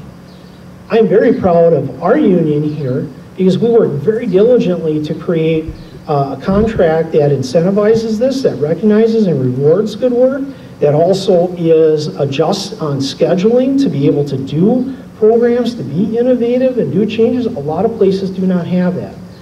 That could not have happened without two things taking place. The union being willing to listen and entertain it, and having our mayor and city council support it. That is what a lot of these communities need. And a lot of, are these communities in that place yet? No. But a lot of that has to do with the communication and being able to give people a voice, a seat at the table to understand these things. So, yeah, it's kind of a long answer for a short question. Yes, sometimes it can be challenging, but that's why leaders are paid the big bucks to try to figure that out and develop those relationships. And why it comes down to the accountability of the leader and our elected officials to try to make that happen. That's what helps us get to those best practices and create those environments. Sometimes you get to a point when you're talking about whether it be finances or an impasse. You saw like Camden, New Jersey, there's been talk about Camden, New Jersey had disbanded its police department at one time. That was largely because of a financial issue that they were having. They were coming into a big financial shortfall. Union contract was needed to be negotiated. They could not get through that, and they were having other problems inside the department trying to make adequate changes, especially to direct Black Americans in that area. The city council said, look, between the finances and the other issues, we're done. We can't do it. So they disbanded that police department, and then they contracted in law enforcement to provide service. Well, once the contracts had expired, they recreated their police department. And were able to bring in the policies that they wanted to bring in. They were able to make the changes that they wanted to make change. Now that's an extreme example. Some communities have not been as fortunate when they've done the disband and bringing it back. That just one is a very ideal one. Part of it is because I do believe that they hired the right kind of officers, they had the right kind of chief, and they had the right kind of city council leadership that was in place. And that's like having stars and moons align that they can make that happen. Very fortunate, but it sets a good example. You had the question there, sir. Do you want to come up here and say it? Yes. Well, first of all, I'm glad you serve Chicago Bear fans here. That's a good thing, but I won't put that on mine.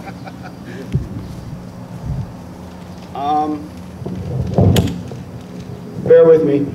To the people here and to the people at home on camera, you have a great opportunity, and that gentleman right there, because I've played foosball with the mayor. I've talked extensively with this gentleman, and they're the real deal. If you want to get involved and help your neighbor and help the state and help everybody, these two guys are a good place to start. And I don't say that just to hear my own voice. I've been around the block, and these two gentlemen need to be complimented. And if you guys want to get involved, either one of these is a great place to start. And to the people at home, and there's one person in particular, they're the real deal. That's all I got to say. Thank you. And did you see what those Cubs did to the Brewers the other day? Thank you very much for the fine compliment. Yeah. Help. I'm electronically challenged. Flip at the bottom. There you go. Here, Squeeze the bottom. I'm electronically living. I'm going to create feedback. Squeeze the bottom. Oh, okay. There you go. There you go. All right, now us Illinois dead dumb. Yes, sir. Come on up. Terrible. I think the Viking hat would look better on you, though. Hey! Oh, I'm sorry. After Not sorry. Go ahead, sir. I'm teasing, of course. Thank you very much for your presentation. You're welcome. I have a pretty good sense where you're coming from, and I like it. Leadership was mentioned, and I don't know if it still works this way. I was involved in city government decades ago, and at that point, and it was in Wisconsin, at that point, the fire chief and the police chief reported it to the Police and Fire Commission. Is that still true? Yes and no. I can explain how all that works. Okay, but whatever, I guess my point, and I was thinking about this when you were giving your presentation, how important it is, I'm going to use the word hire, but to a point to establish a Police and Fire Commission that thinks along the lines of what you presented. I think back when I was in high school, which was a long time ago, a lot of the local cops were kids that I remember as hoods. I'm not saying this to be funny. This was the fact. They were the hoods. And they were the, excuse the expression, the kick-ass type. And we were in, the mindset was to be tough and, you know, rule with an iron fist. And there's a part of me that is concerned about what's going on right now in this country. So my question is, Police and Fire Commissioner hiring, appointing is really critical. I just wanted to make that point. Thank you. Here in Menomonee, we are very fortunate that we have a Police and Fire Commission along with the City Council. And the Police and Fire Commission has statutory authority to hire, fire, demote, and promote law enforcement as well as fire personnel. They are not elected persons, they are appointed persons by the mayor and then confirmed by the City Council. In some communities, the City Council can vote to give them what's called optional powers. Optional powers are given if you want to have the Police and Fire Commission then help control the budget and policies. Our Police and Fire Commission just has the ability to hire, fire, demote, and promote. So they are the ones that hired me. They can make recommendations to City Council. City Council and the mayor can set direction on policy as to assign resources or order me to assign resources. They're the ones that have that authority unless that optional power is then put in place. So by state statute and by municipal ordinance, the mayor is my boss. And so he has authority to order me to do what he sees fit in order to carry out public safety functions for law enforcement. And the City Council could hold a vote if they wanted to have me allocate resources and provide me with a directive.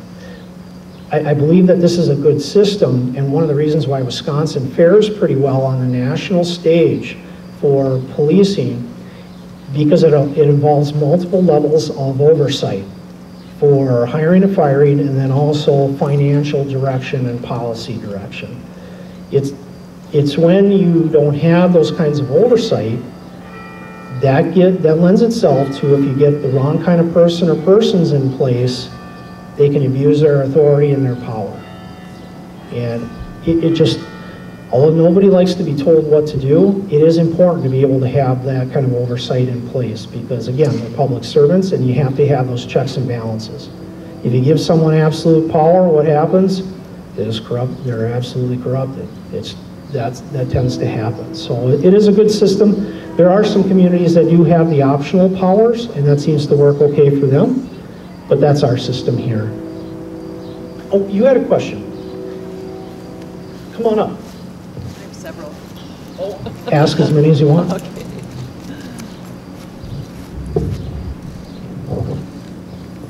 Hi.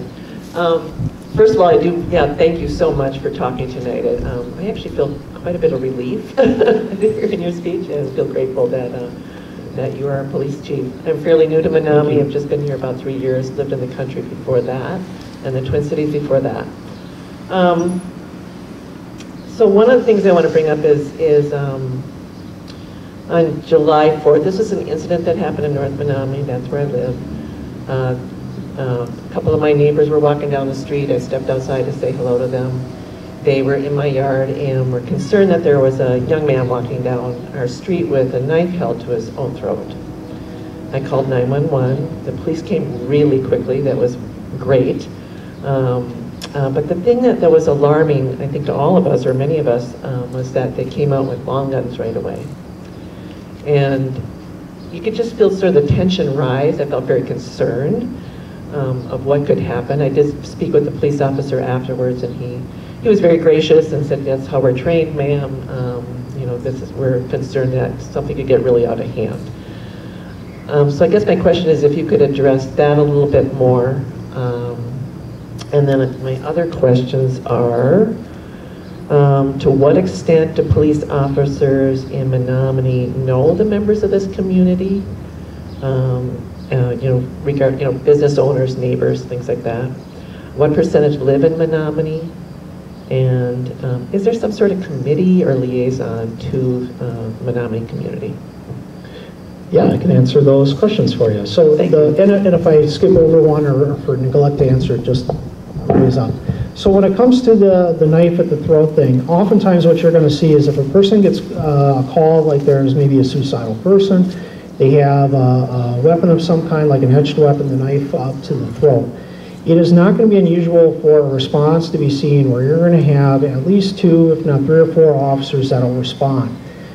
They are trained to keep a distance away from the person. This is part of de-escalation and what's called integration and communications and tactics, which is a different model of how to address these things that were done just a handful of years ago. You're going to have what's called a lethal option. That's there, so if there's going to be, if it rises to deadly force, you're going to see a guy or a girl with a rifle there. You'll probably see someone with another long gun there, but it's in all likelihood it is this is where, we didn't get this through the 1033 program, but a lot of departments will get it through the 1033 program, are these 40 millimeter, 37 millimeter launchers. They're grenade launchers, make no mistake about it. What we use them for is we put in what's like this sponge ball thing that goes into it called exact impact. And I'm getting feedback. Can I move up here? That's not going to mess up the camera here for you? It is. I'm a struggle. I'm sorry. The exact impact round fires this sponge at enough kinetic energy that I'm told it's like being hit by Mike Tyson in his prime, where we aim for the abdomen and then the upper thighs. And we have used that on a variety of occasions with people who are armed with edged weapons or blunt objects, and it saved them from using deadly force, and they surrendered and were able to get the help that they needed. But that was after a lot of conversation had taken place too. If someone is charging at you, things can change. What we were lucky with on those incidents, I gotta find another angle here. It's from the lights, it's just going to do that.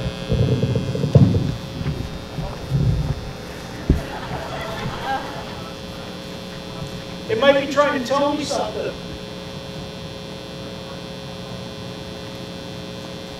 I did shut that one off.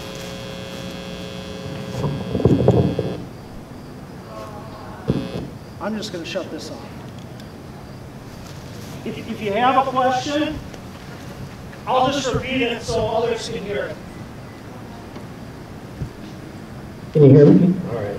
Much better. Okay.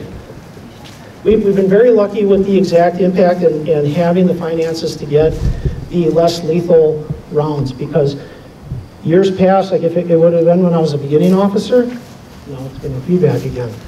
I was a beginning officer, that in all likelihood would have resulted in deadly force where people were approaching. But because we had that, they're still alive here today and we're able to receive mental health treatment.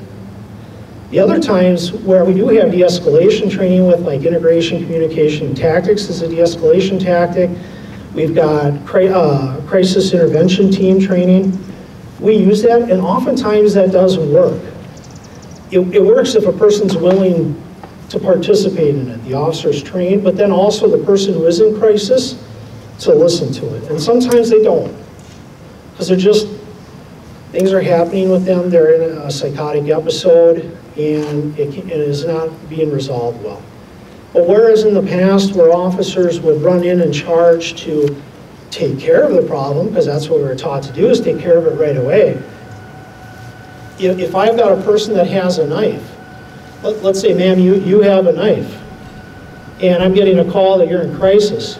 Is it a better idea for me to all of a sudden go, drop the knife, oh, now you're getting close, you're moving to me, and I put myself into a position where I might have to use deadly force.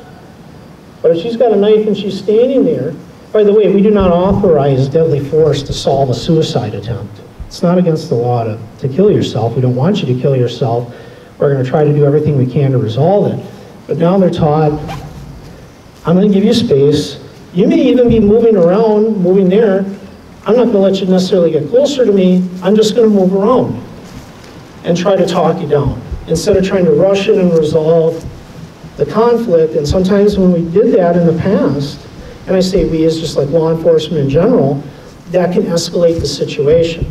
And there was a study some time ago that was put out by the FBI, and fatal police shootings or police shootings where sometimes the officers, because of decisions they made, had put them into a position where deadly force was going to be the only option. Because they used poor tactics or judgment right away, and then they had no other option that was left. Whereas the training has really changed in those situations, especially the people who are in crisis. Yeah, they're threatening to harm themselves, but is shooting that person helping out? I think we're doing some harm to them when that bullet goes out the gun. We need to step back and give them space and then try to talk that out. You have a question? So why have the gun in the first place? Why have it up? The question of having the gun in the first place? Okay. They had it on them, but it sounded like they had it. Yeah, he's holding a knife on himself and walking down the middle of the street. So I have the guns out anyway? Right, yeah. The reason why they have the guns out is because the action of that person is going to beat their reaction. And the thing is if they're not armed or not dealing with it and the person is charging at them, the likelihood of the officer or someone else getting harmed goes up dramatically. And this is part of the reason why London Metropolitan Police, which was largely unarmed, has been arming themselves more so because they are getting attacked with knives and other kinds of weapons. It's not to use it, and you may think, well, is that alarming? Is it scary to see a cop sometimes in uniform? Are we intimidating? Yeah, we are. It is. And then when you're seeing us in our gear, we had a couple officers that were watching the beginning of the program. They wear the load-bearing vest carriers and stuff. And it does look intimidating. They have that up there, like the less lethal and lethal options, if it rises to that, but they need to be staying back. And for those folks, like if they're having the lethal options, we want those people further back on there. Just put the gun down on that, keep that distance. Because it's once I start, like if you have the problem and I'm getting closer, I am not going to have appropriate reaction time. But there's no need for you and I to get that close to put us in a danger where now we have to decide, are we gonna fight? We don't want to fight, we want to resolve it. That's why we want to keep far back. And without knowing or seeing what that incident looked like, how close they were, I don't know whether they were going inside or around houses or yards. It just depends, and every situation is a little different. But there's where that comes in. And then when you start talking about doing crisis interventions, like if you're using what's called the Memphis model of crisis intervention team training, if we had that same kind of complaint where someone was in crisis, you may even have a team with a social worker that's on it. Now, we're going to put a social worker or a counselor within, potential deadly force range? No. But we may have that person assist or lead the actual conversation while we're in the back. So there's some good models that are out there. Nothing's perfect. Nothing always gets resolved. Not everything gets resolved peacefully. Sometimes people are wanting to do you probably heard the suicide by cop. I've had 2 people try to do that to me in the past. Thankfully, we do not have to use deadly force. But to answer that, that's why it is. I know you had 2 other questions on there. Can you shout that out? What extent do police officers here know the members of the community? Oh, yes. What percentage live in Menomonee? And is there a committee or liaison of some sort who works on addressing, connecting with the community? Okay, so question, what percentage officers live in the community, know members of the community, and are part of like a liaison? Okay. So as far as like knowing the community, that just really varies on the officer as to how long they've been here, whether they live in the city or they don't. We provide incentives for people to live in the city because we feel that if you are part of the city, you're part of the community and you have a greater connection. So some officers, I live just on the south end of town. I live here and so do several others, and as usually our younger ones tend to move in. And it was in the years past, then as they got older, they would move out and get bigger homes and stuff, but now we're dealing with some of our housing issues and bringing in other developments, that'll help. And then also incentivizing staying here. If we get them here, we feel that they'll stay here in the community. So it varies on the percentage. Also, when it comes to participating in the community, we've incentivized the community participation. So part of that is a community development piece of that incentive. So that's participate like coaching sports, mentorship programs.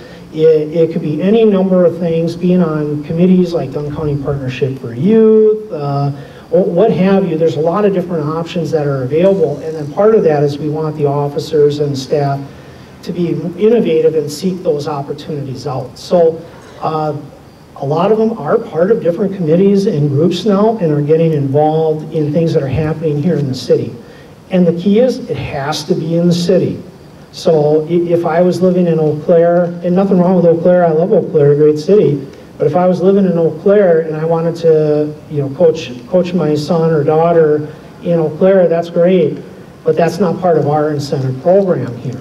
And so those folks are now tending to wanting to be here more, and they're participating more in the community outside of just, wearing a uniform and enforcement. And it builds trust with people, it humanizes what we do, and it also humanizes the people we serve. So the part of the psychology of this too is to take that us versus them out of it. It's just us. It has to be us, because that's who we serve. We serve us, all of us.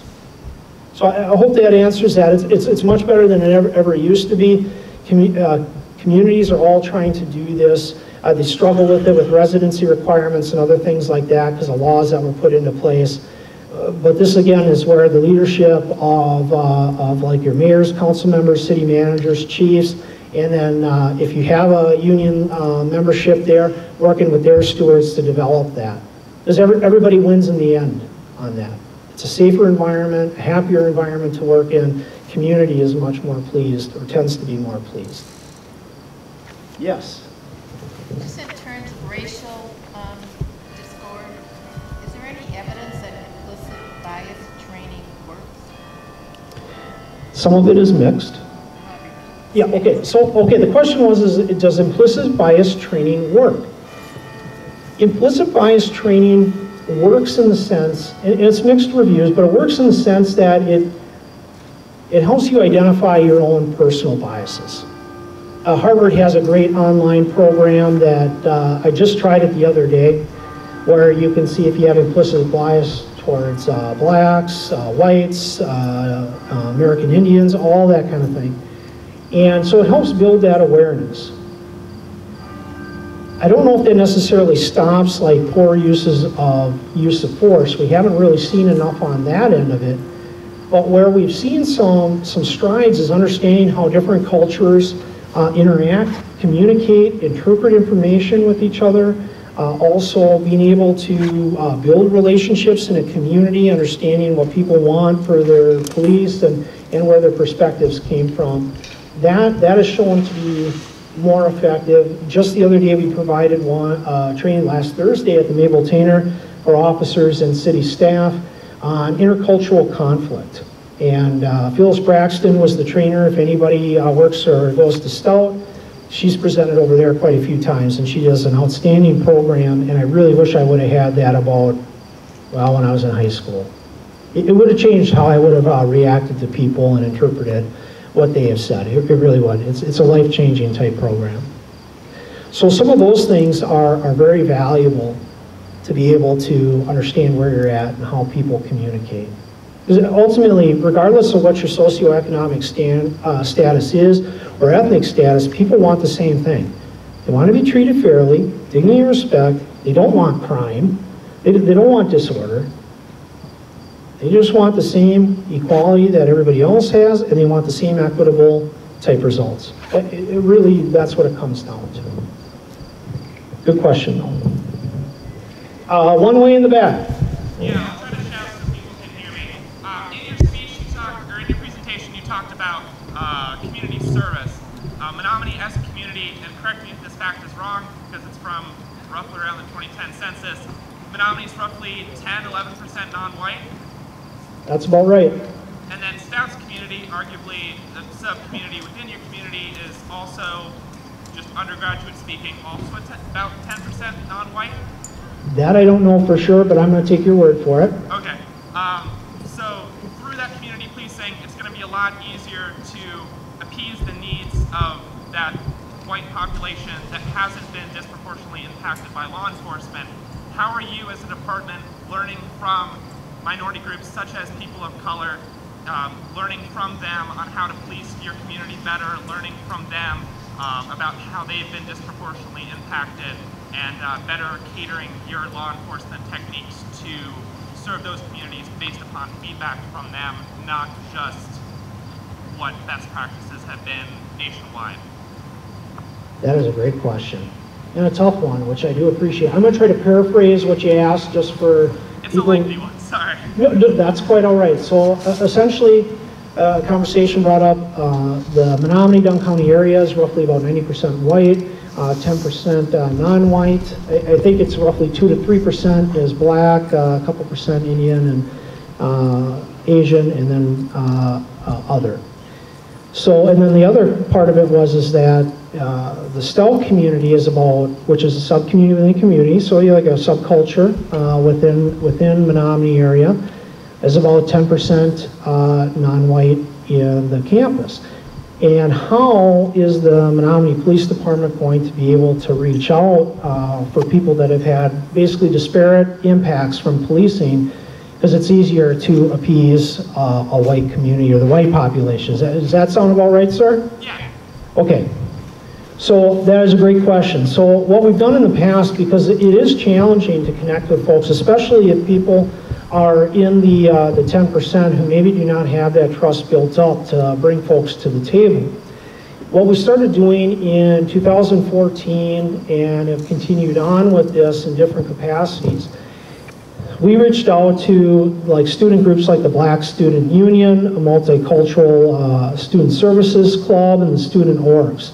Just try to start with those conversations. One, to just try to like build a connection that, you know, we are here for you, we're here for service, we're willing to listen, and a lot of that initially it was talking about just some police practices, kind of like what this is.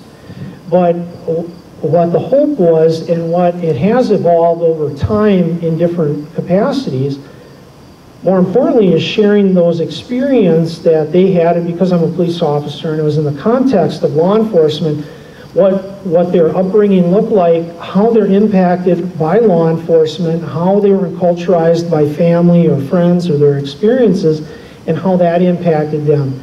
And let me tell you folks, I grew up predominantly white communities, and my growing up was a lot different than a lot of folks from the inner city. One of the things, and this to me is probably not going to be a big surprise to anybody who is from the black community. It certainly was to me.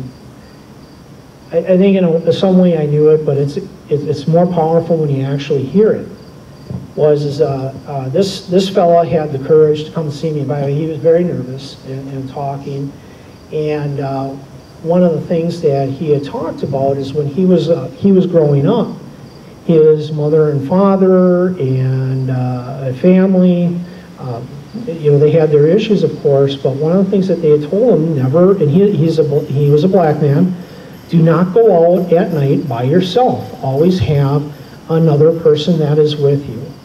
And I said, well, you know, me being dumb and ignorant, and also I'm curious too, you know, why is that? He said, well, because they were concerned that I would either, one, get jumped by somebody and beat up, some racist or what have you, or I'd get stopped by the police, and I got to be careful to show my hands and make sure that I'm not doing anything that might get me hurt or arrested. And he was telling me he had family that was in law enforcement. So he even has connections with it. But it was because of experiences that he had, his parents had, his grandparents had, great-grandparents had. All of that had been passed down. And where this particular conversation was not on like an outreach type thing, which you're talking about, those ones are a little bit more, they don't go as much as like in the in-depth. This was a very touching, sensitive conversation as the person was really opening up. This one came in because he wanted to make sure, he felt that he was profiled, basically, that he was stopped or shouldn't have been stopped, and he didn't think it was right and wanted to talk about it. And so hearing his perspective on how this incident happened, where when I read the report and had him tell it, by all legal standards, totally legal what was done, and I didn't think anything of it. I'm like, oh, it's not a thing. But once he had told me what his experiences were, how he had to deal with law enforcement in the past, was acculturized. I don't want to sound dumb, but it was just really eye-opening in the sense that once I heard that, I thought, oh my God, I can totally see why this guy is thinking this way and why he perceived it this way. This is the reality for him and the reality of the upbringing. And here's what and this was a very short contact that he had with a police officer, all of about 10, 15 seconds.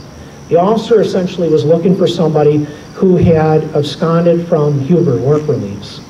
And he had the size bill of this person, and it was late at night. He gets stopped for about 10 seconds after the officer circles the block. As soon as the officer sees that it's not him, he's moving along. The person asks, what are you doing? You know, what are you stopping for? He's like, well, the officer says, I was looking for somebody, you're not it. And then drove away. And part of what spurred this on is there were two people on the other side of the street, two white girls that were walking late at night, and they had backpacks. They were students. I got a couple stout students back there, I'm assuming. What happens with kids that are walking with backpacks at night? Are they studying? All right, you have the right to remain silent. I can tell you that right now. I'm gonna let a secret out for you. They might have beer in there, or a 12-pack fits in a backpack. What's that? A 12-pack fits in a backpack. A 12-pack fits in a backpack. Yes, it does. It most certainly does. So his just like, why aren't they stopping those two? And here's the other part. The young man asked, hey, well, you know, who are you looking for? And he's like, oh, you're not it. I'm moving on. He's like, well, if that guy was really looking for somebody, why didn't he tell me what he was looking for? He goes, I don't want to be hurt or criminals. And so hearing that, then he told me about his background. I said, what would have resolved this for you? Or what would have brought it to where you didn't think it was profiling? If that officer would have told me who he was looking for, I probably wouldn't have thought anything of it.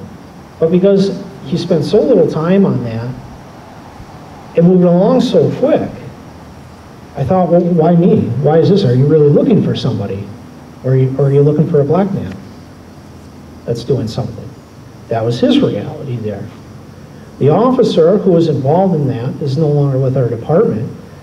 He is a guy who is like this, who, if you're not it, he's moving right on to the next thing. So we're talking in this situation. Legally, what he did, nothing wrong with that, the officer. Was it good customer service per se? No, not really. No. Because if you did stop him, he wasn't the guy that we were looking for that had not reported back to jail. But it only would have taken us a handful of seconds to say, well, I was looking for this guy. He walked away from our work release program. He was wearing a red hoodie. You have a red looking hoodie. He's of slight build, about 6 feet tall. Once I saw it was you, you are not him. I know who he is. If you see a guy fitting this description, call 911 or call the non-emergency number, and an officer will respond. That would have been, in all likelihood, the very end of it. So on it's a small type incident, but it was a very big deal to this young man. And it could have been resolved just by proper communication, or better communication. And so again, this comes down to a lot of how we communicate with the public and public expectations. And that's why there's a lot of emphasis on communication, talking with people who have good skills and are able to communicate what we're doing. Again, that's part of that transparency piece, being fair and objective and transparent in our objectives. Because if I just say, never mind, roll up the window, that's probably, and the officer did not do that, I'm embellishing that. But if I acted in that behavior, that is definitely going to send a bad message to anybody. And especially with a person that is already concerned about their safety. I've talked forever tonight. I'm sorry. Oh, thank you. And I really appreciate you giving me your time. If you do have any kind of further questions, you can send us messages via Facebook or our website. I will try to answer them, or people that were live tonight and had submitted questions, we'll try to put up a video or some kind of thing to answer some of those questions for people that weren't able to participate or get their inquiries answered. So thank you everybody for being here, and thank you for being part of Menomonee. And if you're ever interested in volunteering, learning more about our programs, getting involved with policing and practices to make it a better place, please just send us messages. We're trying to develop those programs. We already have a volunteers in policing program that'll help do outreach either through Project Hope or through other programs with kids that we're developing. Please, we got to do it as a community. So thank you all.